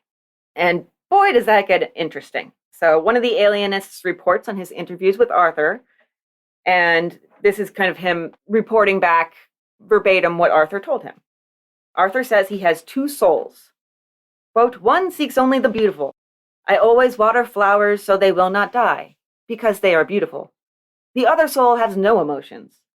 If it had not been for the Christian Endeavor classes, I would not have known anybody thought it wrong to kill. It didn't seem wrong to me. The alienist also reported that Arthur had said he could bribe the judge and get off. He said he killed because he knew he could get away with it, was going to use the money to study and accomplish great things, didn't love Clara, was going to kill her right off in his original plan because she wasn't musical or romantic and didn't satisfy him along those lines, but that he'd never actually tried to kill her. Okay, well, what about all the diseases that you tried to give her? But he legitimately didn't try to kill her yet. So this is the thing. And he had realized this before they got married. He found out how they had their wills set up. So John Peck and his wife Hannah had named each other as beneficiaries. Mm-hmm. And then their children would receive the bulk of the estate when the surviving parent died. A very logical, reasonable setup. You have to kill both parents so that half the money goes to Clara. Then you have to kill Percy so that his half of the money goes to Clara. And then you kill Clara so you get all of the Peck fortune. It actually would make more sense to kill Percy before killing off both of the parents. Because then you wouldn't even have to chase it over that way. Yeah, and you don't know, is Percy, when Percy gets his share of the estate, well, he has a wife. So you're right, though. You're absolutely right. You should kill Percy first. Yeah, or at least before both the parents are dead. But Percy never liked Arthur and would never stay in a room with Arthur. So Arthur probably never had the opportunity to off Percy. So he was just like, well, I'll take what I can get. I'll just take Clara's share. Yeah. Because honestly, I think if Percy were the type that was like, yeah, I'll come stay with you guys for a weekend, Percy would have been... But because Percy's like, no, you married an asshole, I'm not staying with you guys. Yeah. He tells the alienist that he doesn't know what love is or is incapable of love, even for his family. But he's also writing love poems in jail. To Margaret. Yes. But Margaret is beautiful, and that he only likes beautiful things. Yes, exactly. And then the alienist says that Arthur is an egomaniac. And then the quote you gave us earlier suffers from moral imbecility, moral insanity, and moral idiocy, marked by a lack of willpower and a lack of feeling. Arthur's cross-examined by the prosecution, and it's kind of confusing what he's trying to pull off here. He just says he doesn't remember a bunch of the stuff that they ask him. He denies talking about the man from Egypt to the prosecution, but does admit that he wrote about the man from Egypt in a letter. And then regarding his tendency to lie, we have this little exchange between him and the prosecuting attorney. Another dramatic table reading. Didn't you swear yesterday you had been a liar, a cheat, and a deceiver ever since you were a child? Yes. Are you lying now? No. Did you tell the truth yesterday? Absolutely. Are you telling the truth now? I am. They're like, didn't you say you were a liar? Yeah. Are you lying? Nah. Nah, no. How dare you? How dare you? So, both sides have pretty much finished up their cases, and the judge instructs the jury that they're not to judge on medical terms, but on whether the defendant was, quote, suffering from defective reasoning. And the judge also has to do something he normally doesn't need to do. He says, normally I tell juries, don't allow your sympathy, any sympathy you might have for the defendant for any reason to get in the way of a logical, reasonable discussion of culpability. This time he has to say, don't allow your seething hatred and repulsion of this man to get in the way of a logical, reasonable discussion of culpability. But the jury, do you know how long they deliberate? I do not. Do you want to guess? 7 minutes. Well, I mean, you might be right in one respect, because there's actually honesty here for once. Technically, their official time is 1 hour and 25 minutes, but they only take one ballot. So they vote one time, they get their unanimous verdict, and then finally the papers admit what all these old-timey jurors are doing. No, they're not smoking cigars, but that's probably just a given. The rest of the time, for Waite's manner had made it possible for them to send him to his punishment without loss of appetite, they spent in attacking front, flank, and rear great platters of sandwiches and urns of coffee provided by the state. So probably 5 to 7 minutes to take that first ballot, and then they're like, lunchtime, let's eat. Arthur was also enjoying a nice spread, even better than what the jurors got. They had ordered in from a restaurant for him. He got a nice porterhouse steak, coffee, apple pie, and he also had 6 slices of rye bread and 2 glasses of milk. Ew. We know that they eat weird back then. So he comes back for the verdict. He didn't smile for once. He'd kind of lost his jaunty air and was more emotionless. Because he had 6 pieces of bread. He's probably just really fucking full. Yeah. Trying to imagine eating 6 pieces of bread in one sitting on top of a porterhouse and a glass of milk and whatever else. Apple pie. Yeah, like I feel full and I haven't eaten all day. Yeah, same. One juror said that it was the smile, really, that did Arthur in. Arthur thought he could make friends with it, but on the stand while you're confessing to murder and many other crimes is really the wrong time. Yeah, wrong time to smile at people. Yes, so they come back with a guilty verdict, and Arthur's only comment was, "This is a great relief." The trial set another record, a speed record in comparison with other famous trials of the era, many of which we've covered. He was sentenced to the electric chair, or as he called it in his letters to Margaret, because of course he has to speak French in them, la chaise. Yes. And he heads back to the Tombs prison, whistling and chatting. Had more food, a nice big piece of cake and some coffee, as though he hadn't been sentenced to death. Welcome to jail. Here's your cake. Exactly. The man, geez. His statement from his cell was, "I am happy." Well, as far as people who are happy, his mother and father were not. They were devastated. I mean, I have to imagine that they knew this was going to happen, but you still hold out that tiny little bit of hope for a family member that you love, even against all reason. So I'm trying to think of this from the parents' perspective, because that would be devastating. You had hope that he was doing well. He married into a good family. As far as they knew, he was a practicing dentist and he was getting his life on track. And they're like, maybe he wasn't as insane as he was as a kid. Maybe he grew out of it. Yeah, maybe he grew out of lying and stealing, and now he's being super respectable, and this is awesome. We did a good job. We did a good job, honey. Oh. But also there's that feeling of, well, like, I created this thing that killed people. And also a sense of inevitability. You thought you had staved off the inevitable, that he would go and do bad things out in the world because you saw him doing well. And then it happens and you're like, well, yeah, I kind of knew all along that this was going to happen, but I didn't want to admit it. I feel like I would blame myself if my kid went and did something like took a human life. I know I would feel at least some guilt and blame, probably a big share. But a lot would depend on circumstances, too. Yeah. But like, I'm sure there were somewhere with the, oh my gosh, we should have seen this. Where did we go wrong? But it's not their fault. No, I mean, it's not. obviously they had, what, 4 other kids that were perfectly normal and healthy. And it was just that last one Yeah. that maybe should have been swallowed. Yeah. As for other reactions, Clara says, "It's just what I came to hear." So Clara is happy, as far as she can be. She's talking about doing some traveling and might go and spend a year in California.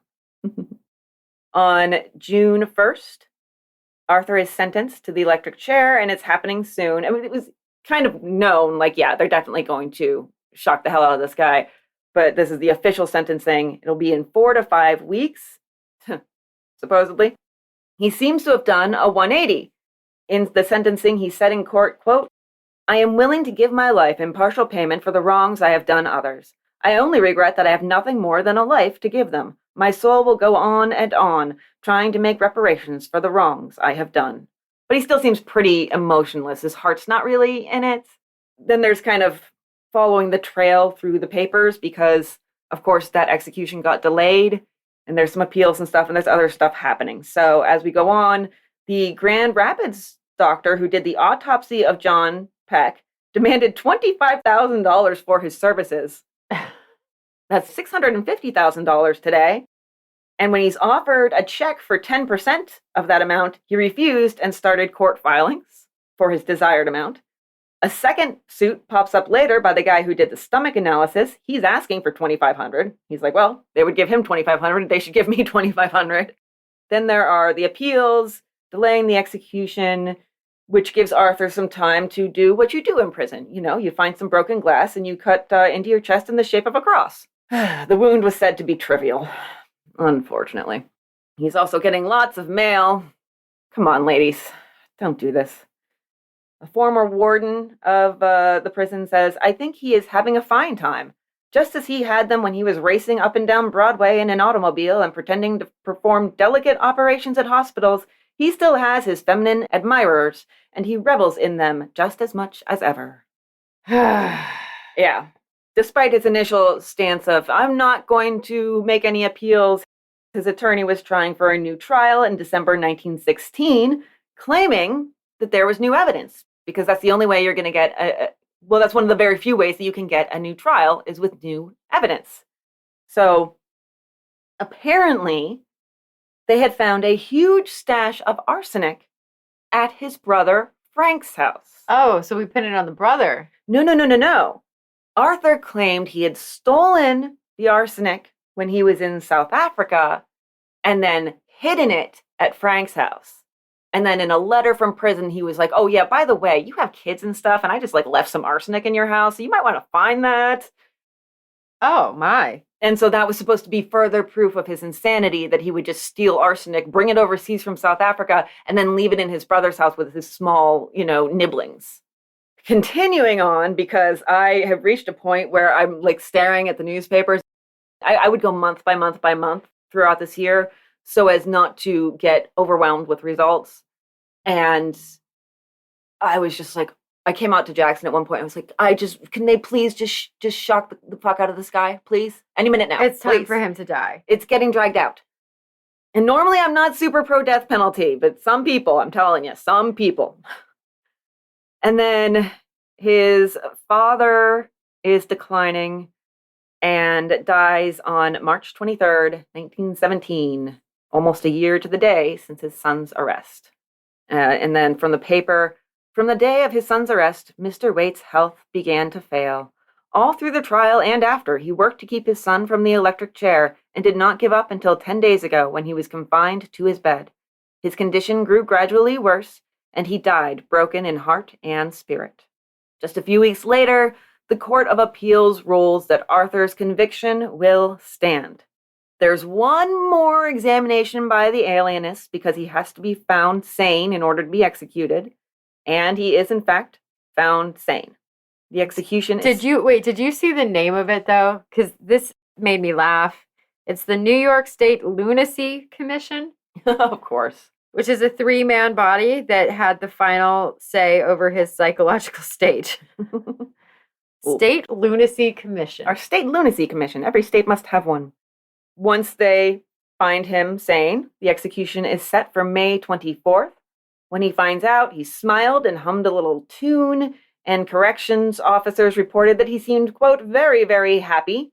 Also, one newspaper called him a modern Borgia when discussing it, so we have little precursors to good old Mary Frances Creighton. So his execution is 3 days shy of the 1-year anniversary of his conviction. It's just anniversaries all over the place. Asked if he had any farewell messages to send, even to his mother, who was in bad health and had lost her husband just 2 months prior, he said, "No, thank you. There is really no one to whom I care to send a farewell message." They even gave him a second chance. They were like, "You want to send a goodbye message to anybody?" And he's like, "Nah." And they're like, "Even to your mother?" And he goes, "Nah." Yeah, I'm good. His last meal was eggs, toast, tea, and milk. He was said to go to the chair with a smile on his face, quote, with the same calm demeanor which characterized his stay in the death house. He made the trip to the chair, in some accounts unflinchingly, but one account says that he saw the chair and kind of seemed to get a little weak before he kind of came back to his normal jaunty air. And it seems like he looked at the guards and the men there to it, the executioners, and said, "Oh, is that all there is to it?" Wasn't too impressed, I guess. There were witnesses there, and it was said he scanned the witnesses almost contemptuously. I wonder if he knew that there was actually a pretty popular stage actor there. Robert Hilliard, a.k.a. Handsome Bob, was one of the witnesses. Oh. Yeah. He paid no attention to the clergyman's prayers for his soul, and in fact read Keats' poems with intense canniness while the clergyman prayed. And he was pronounced dead at 11:11 p.m. on May 24th. And the autopsy was normal, except for signs of an old injury on the right lobe of his brain from childhood. There it is. Well, I actually have that was from meningitis. Of all things. Really? Okay. All right. He had suffered from meningitis as a child, which actually can cause some brain injury and brain damage. Yes, because your brain swells. Yes. Well, they also found that he had an abnormally large heart, of all things. Interesting. Yeah. No. No. Mm-mm. So, some aftermath here of some of the other people involved in this. His mother, Sarah, died in June of the following year. The cause of death was hyperthyroidism and myocarditis. She was just a few weeks shy of her 61st birthday. Margaret. I'm not sure if I found something on her or not. She might have just kind of disappeared, or there's just one little thing that I found, okay? It was in the papers in 1930. There's a picture, and it's referring to, there's an incident that's happened now. There's been a fire at her home, and she had been widowed by a fire in 1929. So this is in the 30s, like 4 or 5 years later, something like that. And the first fire, which took her husband, had been in 1929. Oh, wow. So, widowed by a fire in 1929, Mrs. Margaret Horton was rescued by policeman Daniel Bethel Saturday night when fire swept her Brooklyn home. Here she is recovering with her son, Frank. Here, actually, let me pull it up. I can pull it up real quick. If I can show you this picture, and like we can do a side by side, and you can tell me. Does Frank look a whole lot like? This would be in the 30s, so her son would be like, he was only like, it's hard to tell, 8 at the most. Oh, okay. So timeline doesn't match. Okay. Because here's the picture from the newspapers in those days. Okay. All right. Yeah, you can kind of see it, can't you? And we'll put those up as a side-by-side on the social media, and so you can see. But it does seem like it's possible that this is actually the Margaret Horton, because she's seen with her son. Yeah, it looks like her. She's got kind of the same dark hair, the same, well, it's black and white, you can't super tell, but the same nose, it looks like. Yeah. Same eyelashes. Yeah, so that's the last I was able to find of her. really, so it's possible that her husband had died in a fire in 1929, and then she then had another fire in her home. So, yeah. She didn't learn the first time. Apparently. Well, everything was super flammable back then. Fair. Children's pajamas were flammable. Clara got remarried to John Caulfield, Aww. her childhood sweetheart, who is also an usher at her wedding to Arthur. I loved that. I loved it. Yay, Clara. There's actually a little bit of a happy ending. Caulfield was a member of the board of directors of First Trust and Savings Bank of Pasadena. They were married around 1921. Honeymoon was a trip around the world sailing from San Francisco. Aww. I'm so glad that Clara got her happy ending. Yeah, me too. They lived in California for the rest of their lives, had 2 sons and a daughter, then 3 grandchildren. She was active in several local groups, social, political, humanitarian, did tons of entertaining. They were all over the society pages. And then he died in 1952, and she died in 1964, age 76. I'm glad she had a nice long life. Yes. She found her way back to the person who she probably loved all along. Yeah, and she probably, had it not been for like her parents pushing her, would have married him anyway. Yes. So I'm glad it got to come full circle for her. Yes, me too. But it would have been better if her father had walked her down the aisle to the correct man.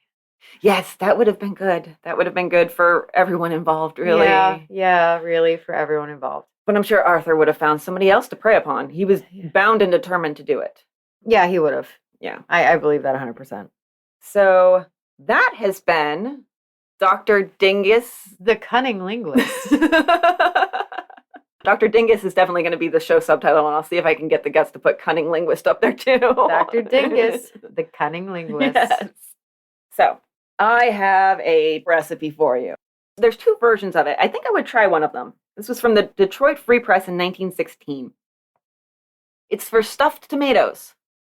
Cut the tomatoes in halves horizontally, remove pulp, taking care not to injure the sides, then mix pulp with some lightly mashed potato, seasoning this with freshly ground black pepper, salt, and a little grated cheese.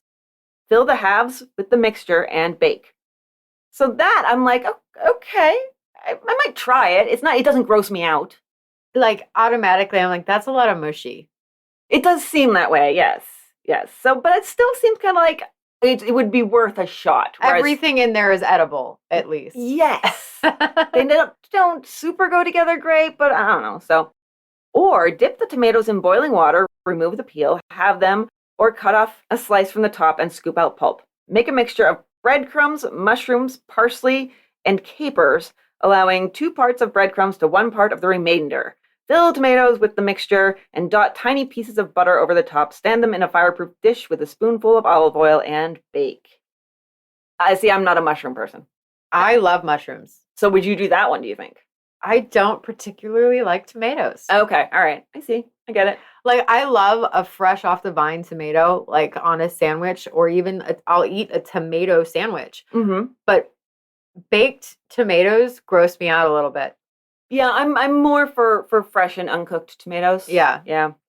I like the idea of stuffing a tomato, like scoop out the inside of a tomato and then fill it with lettuce and bacon, and you got yourself a little BLT. That's beautiful. We're going to do that. Like, that would be delicious. Like, that is a great summertime lunch, I think. I think that would be awesome. That sounds amazing. We're doing that. We're absolutely doing that. Oh, yum. And I just wanted to finish this off with this particular recipe. It came from a weekly feature that would happen on Fridays in the Detroit Free Press. And the person who compiled all this would request sometimes like themed recipes or recipes that you make for particular people. Well, the week before voting day in America, election day, there was a little poem and then the request. So the poem is called His Vote. There once was a man from Nantucket. On Tuesday next, I'll cast my vote for all the men I hope to see elected to high offices where I believe they ought to be. But there's another vote I'll cast, indeed. For her I vote each day. She's my chief candidate, since o'er my heart and household she holds sway. And then this week, the readers of the household page are not asked to send in their favorite recipe. Instead, it is suggested that they tell how to prepare something of which their husband or father or brother or, well, someone else who votes for them is especially fond. Yeah. It's frustrating, isn't it? That makes me want to go home and punch my husband in the face. Like, he didn't even do anything. But just the idea that somebody would vote for me makes me, like, violent angry. Yeah. There's a reason why I skip cheerily to the polls every time I have the chance to vote, and why I write letters to likely voters every election and get excited about it and put stickers on them and everything. There's a reason that I do this shit. Amber looks like she's about to cry. I am trying to control my rage of send us the recipe that the person who votes for you likes. Like, look, bitch, I love to cook. I fucking love to cook. You made me want to burn down every restaurant in it like a 10-mile radius. Like, I am so fucked off. She is. My God. She's so mad. Oh, she's so mad. The person who votes for me. That's it. The next, like, 10 men I see are getting kicked in the nuts, and I'm so sorry. I will say that they did manage to kind of make it a little questionable as to whether they meant it in that respect by adding the poem. Because the poem is like, I vote for her each day. I vote for her. She's my candidate. Suck my hairy balls. So yeah, it's a different version of voting for someone, but I definitely think that, of course, men were expected to vote for their wife. Their opinion was, of course, the opinion that their wife would hold. Amber is going to have a rage stroke. I think I might. And it's going to be my fault. So I'm going to stop now and burn this paper. Burn all my notes. Deep breaths, deep calming, cleansing breaths. I'm trying. I was like, you know what? That was a long time ago. That is not. But the scariest part is we're not that far from it, and female opinions are still put to the bottom of the list all the time. Looking at you, Louisiana. I don't know. Well, You just picked a state? I did. Yeah. I guess Texas probably would have been better. Mississippi also. Oh, Mississippi. That's where I was going. Looking at you, Mississippi. Oh, looking at you, Mississippi. Yeah. I'm sorry. That just infuriated me. Wow. I feel like there are veins sticking out of my head right now. There might be. So we have a shout out for new patron, Justin Ware. Hey, Justin. Welcome to the Patreon, Justin, and you all can join Justin in having access to all of our bonus materials, especially through the month of December. We would love for you to join us there and listen to all those amazing cases that we've talked about. Amber, what did I tell you about today? You told me about another doctor that we hate. Lots of damn doctors today. Yes, absolutely. Yes. That was a little bit of that was one of those cases where I got into it and I was like, oh, I've gone too far to turn back, but yeah, it was not pleasant. And I'm trying to block a lot of it out, actually. But there was a form of justice in the end. There was a form of justice, but there was a whole lot of icky. Yeah.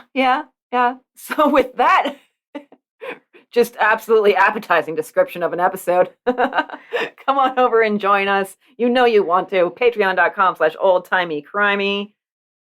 And so, don't forget about putting us on a Spotify playlist. If you're on Spotify with some other of your favorite true crime podcast episodes, pick your favorite episode of ours.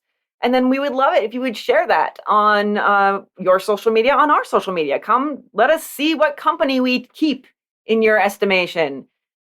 What does that look for?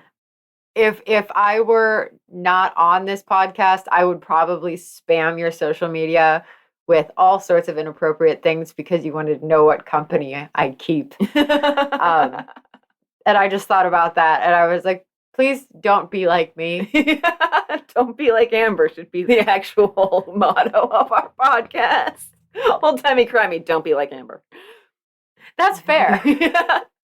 There's also, if you want to give us a little support, there's our PayPal, oldtimeycrimey@gmail.com. You use that email address. You can send us a couple bucks if you want. You'll still get a shout out on the show.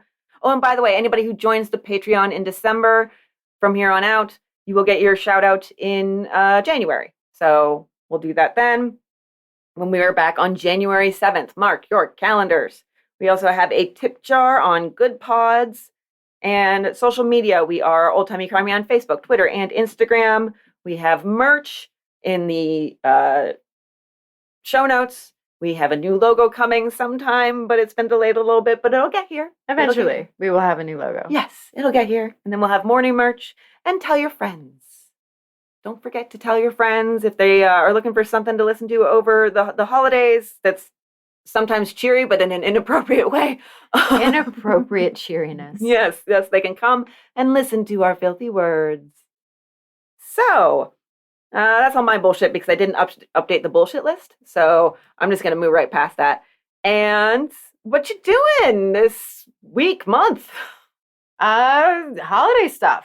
Doing a lot of holiday stuff. Gotta decorate the tree and decorate the house and work until I die and decorate more things and probably make cookies. Although I feel like I have a parenting win. So I've been talking to the kids, and you know how you leave out like milk and cookies for Santa, right? Mm-hmm.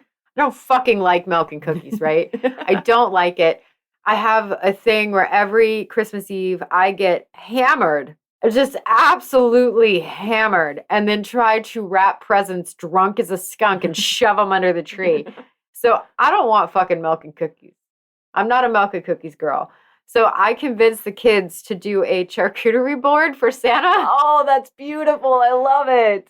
And they're like, that's awesome. And little Miss Kennedy, who is 6, is over here like, all right, so we need to get a white cheese, a yellow cheese, a stinky cheese, and a soft cheese. And I'm like, ding, ding.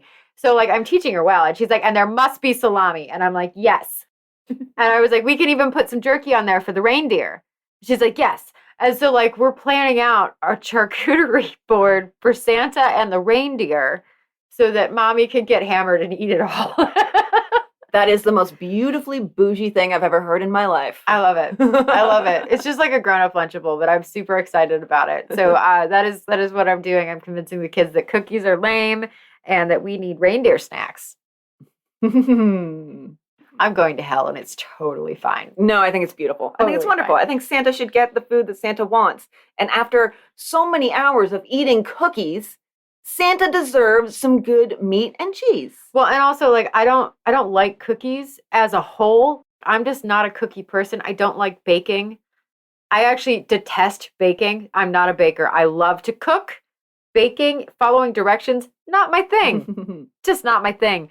And so I'm like, can we just not fucking make cookies this year? How do I get out of this? And then I was like, you know what? I bet Santa would really like a meat and cheese platter. I bet.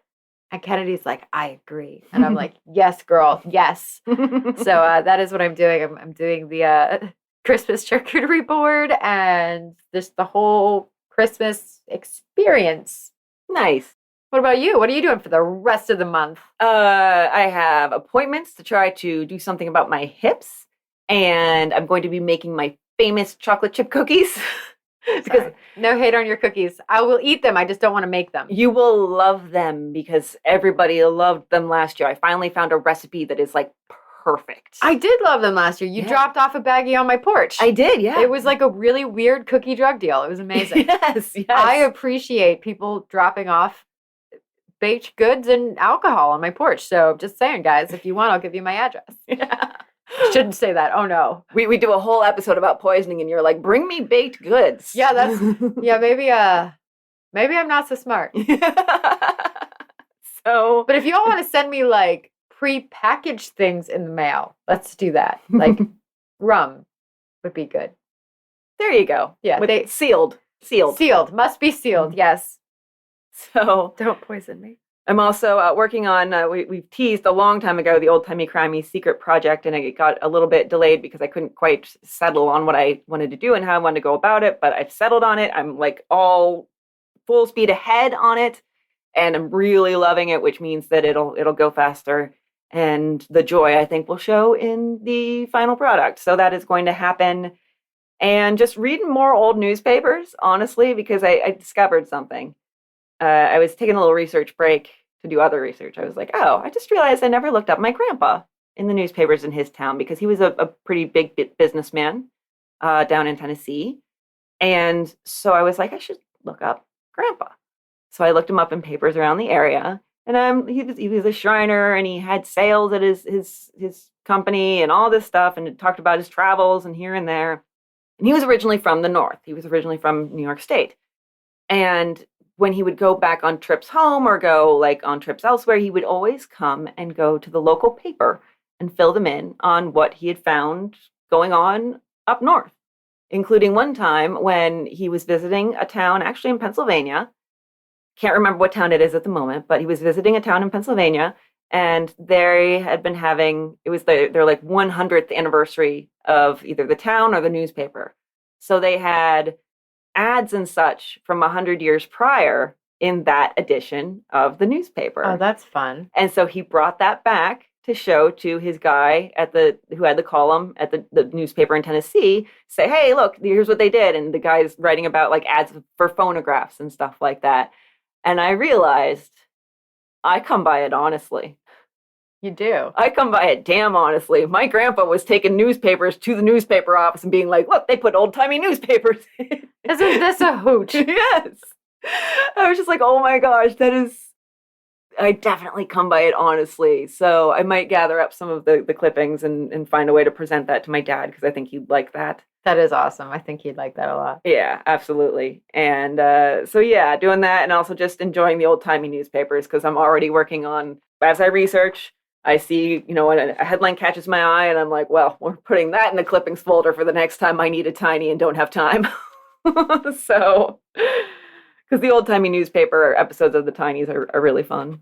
So yeah, that is it for us for 2021, aside from over on the Patreon, what they're going to get there. But yeah, lots of stuff over there. So you guys should really join us over there, because that's where you're going to get more stuff and new content for the rest of the month, because we're taking a break. Absolutely. And I think it's well earned, because I believe on our Spotify Wrapped for the podcast, we had somewhere over 4,000 minutes. It was like 4,266 or something like that of content this year. Lots of us talking. Yes, lots of us talking.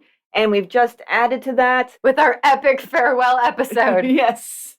Farewell to 2021, not farewell altogether. Yes. Just farewell to this year. Yes. Dr. Dingus, the cunning linguist. Yes. So we've added a few minutes to that in this episode that we hope you have enjoyed, and we hope that you have had a wonderful, my notes are falling to the ground, you have a wonderful holiday season and enjoy time with your family. Please be safe as always. Don't be safe. Be drunk. Okay, be drunk but safe. How about that? Middle ground. Yeah. And we really appreciate all of you who have listened to our filthy words this year. It's been a hell of a year, and I cannot wait to see what 2022 has in store. I think we're going to have to, at some point real soon here, have a Nevada episode. We should. Absolutely. So, on that note, we'll see you next year. See you next year. Bye. Bye.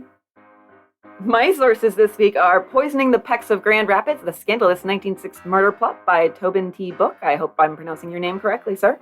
Find a Grave, Wikipedia, and especially the Wikipedia on Amy Crocker, with Garrett Ellison on MLive. Daily News by David J. Krachicek. The URL of that, by the way, contained a lovely pun. The actual web address had Awful Tooth article. Yes, it's the Awful Tooth. It wasn't in the headline. It was like almost like an Easter egg. You had to look at the URL. I enjoy that. Kevin Taylor on amycrocker.com. Newspapers.com. Thank you, Chris Garcia. The Johnson City Staff, the Evening World, the Star Gazette, the Fall River Daily Evening News, and the New York Tribune. My sources this week were Wikipedia, Bartleby.com, Heekint.org by Lisa Molyneux, Malfactorsregister.com, Crime Magazine by Robert Walsh. Dr. Dingus. Thanks again for listening to True Crime by Indie Drop-In. If you would like your show featured, reach out to us at Indie Drop-In on all social media or go to indiedropin.com. See you next time.